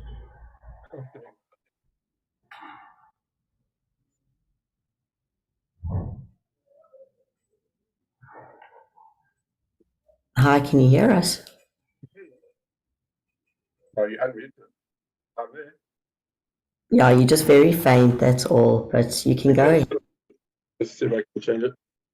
My question with regard to the portfolio of evidence and how it's set up with the RPL is, if you looked at the example of an architect student who finishes after they've done their 7 years, they don't have any council submission or approvals or anything to back up their experience or understanding of all aspects of the degree. They do the dissertation, they get assessed, and then they get placed into the category of candidate. Now, the process from my side is, here I am, I'm a draftsman, I've been working for 20 years.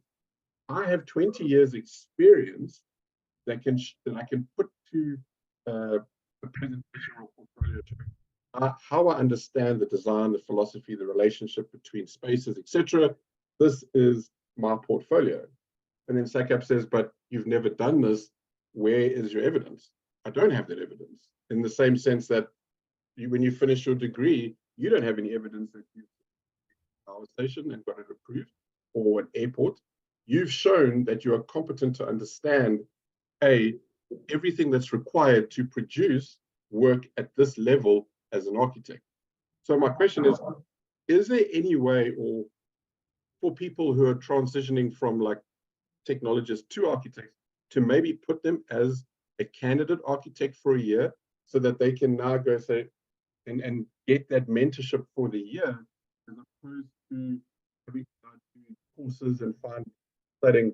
Because whether we like it or not, registered places for mature students to study that are accredited are very, very, very difficult to find and very, very difficult to get into. So there's that disparity between learning and training, and then showing that I understand the profession and what's required. So yeah, my question is there no way to place people into a candidate position and get them those extra, exactly as you would assess an architectural student who's finished their master's at the end of 7 years? Kimberly, if I may. Yeah, thanks for your question, Mervyn. Yeah, you say you've been doing it for 20 years, and I'm a good example of being old and grumpy. So I can understand where you're coming from. There's to answer your question in short, it's more or less a no, because what we're talking here now is RPL, recognition of prior learning, and it's something that has been introduced by SACAP, recognizing that there are people that have been doing this for a long time. We're not an education or academic institution that gives you these courses. And I hear what you're saying, because as I said earlier, if you heard, I argue that when one does from senior tech to architect, to achieve that, you've got 1 year to do at university, and your chance of having done every building type as a university student isn't there.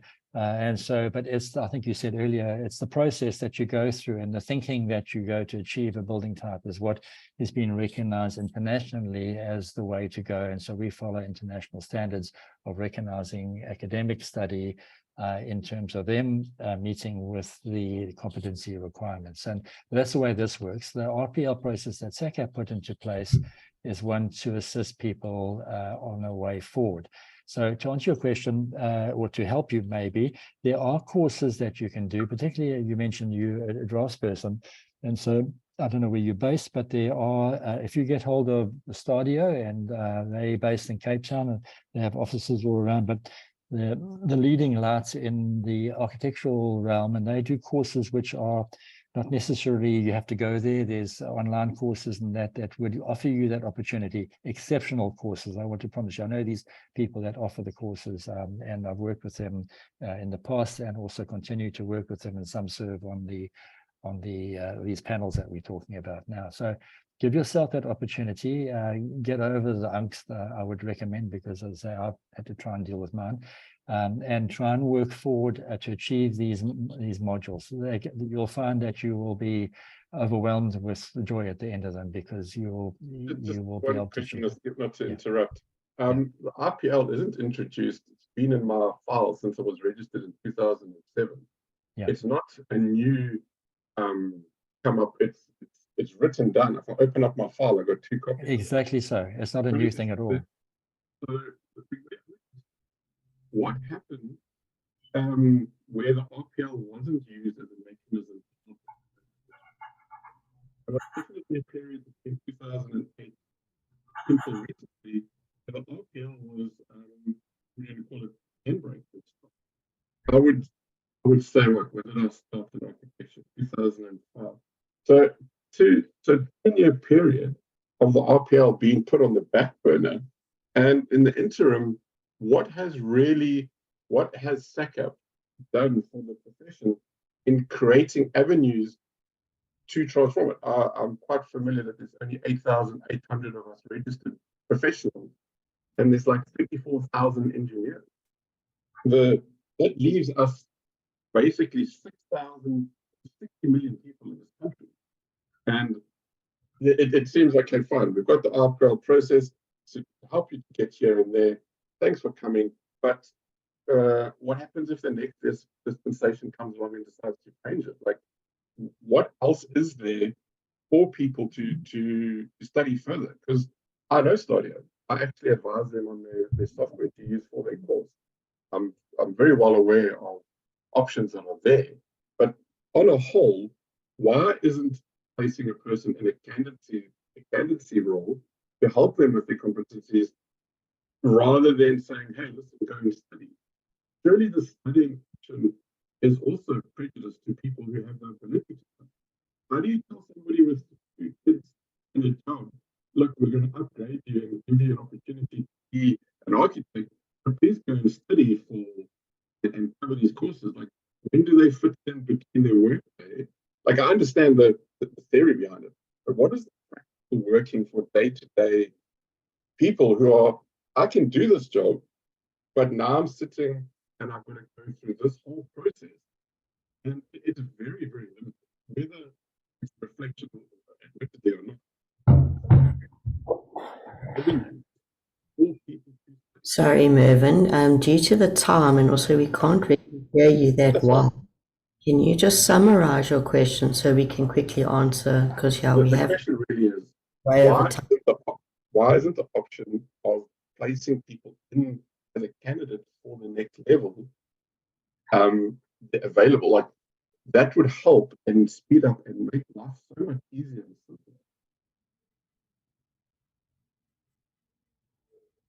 Is that not an option? Is that just, sorry, we can't do that?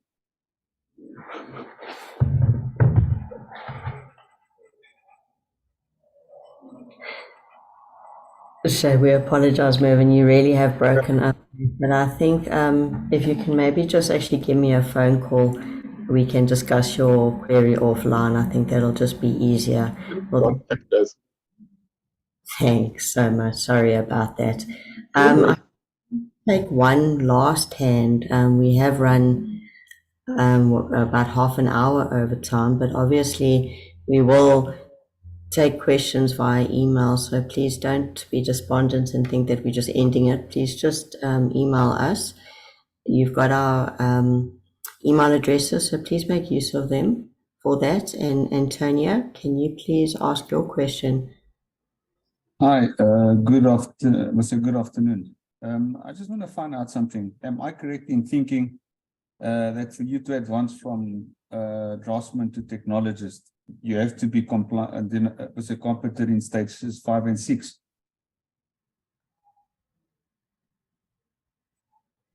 Kimberly, I can respond to that.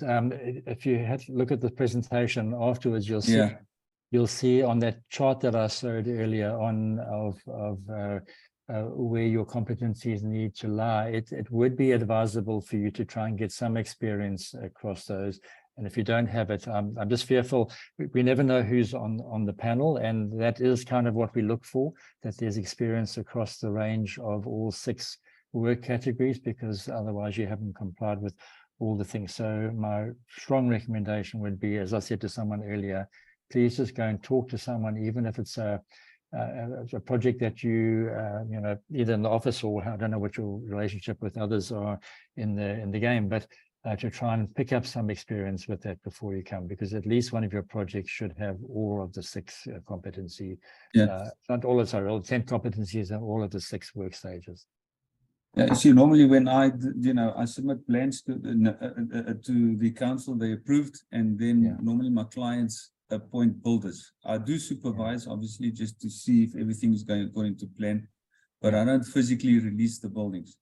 No, well, that's fine. We have, sorry, Antonio, we recently had a case like that in a similar draftsperson category, but that person had been to site to respond to queries from the builders or details or things. So you need to motivate that. That is what your part is. 6, the closeouts, as-built drawings. I don't know who does your as-built drawings. If you have your deviation plans, do you do those? I do them myself. Yeah. So I think you're fine. You just need to motivate that you do go to site and give an examples of that. Yeah, see, I haven't physically given certificates saying, completion certificates saying, but I have. No, I've actually argued with builders and everything on site, because of, Yeah. Okay, all right. Good luck. All right, thanks. Thank you everyone for attending. This brings us to the closure of our RPL webinar. Thank you so much for attending to everybody. Thank you to our panel members, our staff members as well. And with no further ado, I'd like to just hand over to our president, Mr. Charles Ndoko, just to give the closure. Thank you, Mr. Pres. It's all yours.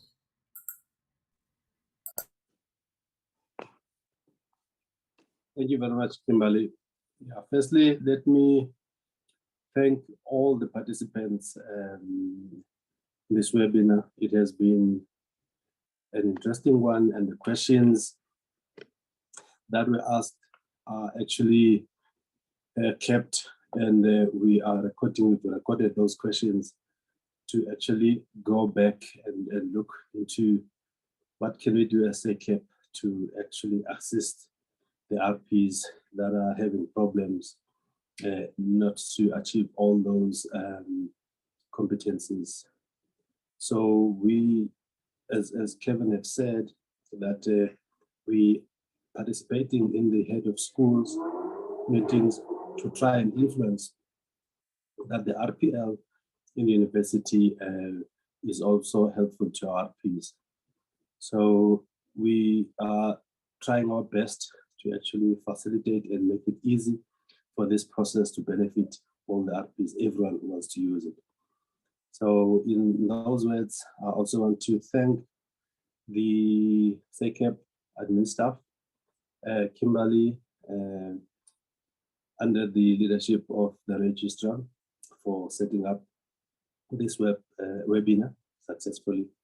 And if there is any other concern or queries or information or clarity, RPs, those who participated and those who did not participate, they can contact Nita and Kimberly to actually get some clarity in the applications and the processes, and then the staff will always be happy and open to assist. So once again, I want to thank the participants for making it possible for this webinar to take place. Thank you very much to our chairperson of the Education Committee and the chairperson of the webinar, Kevin. Thank you very much.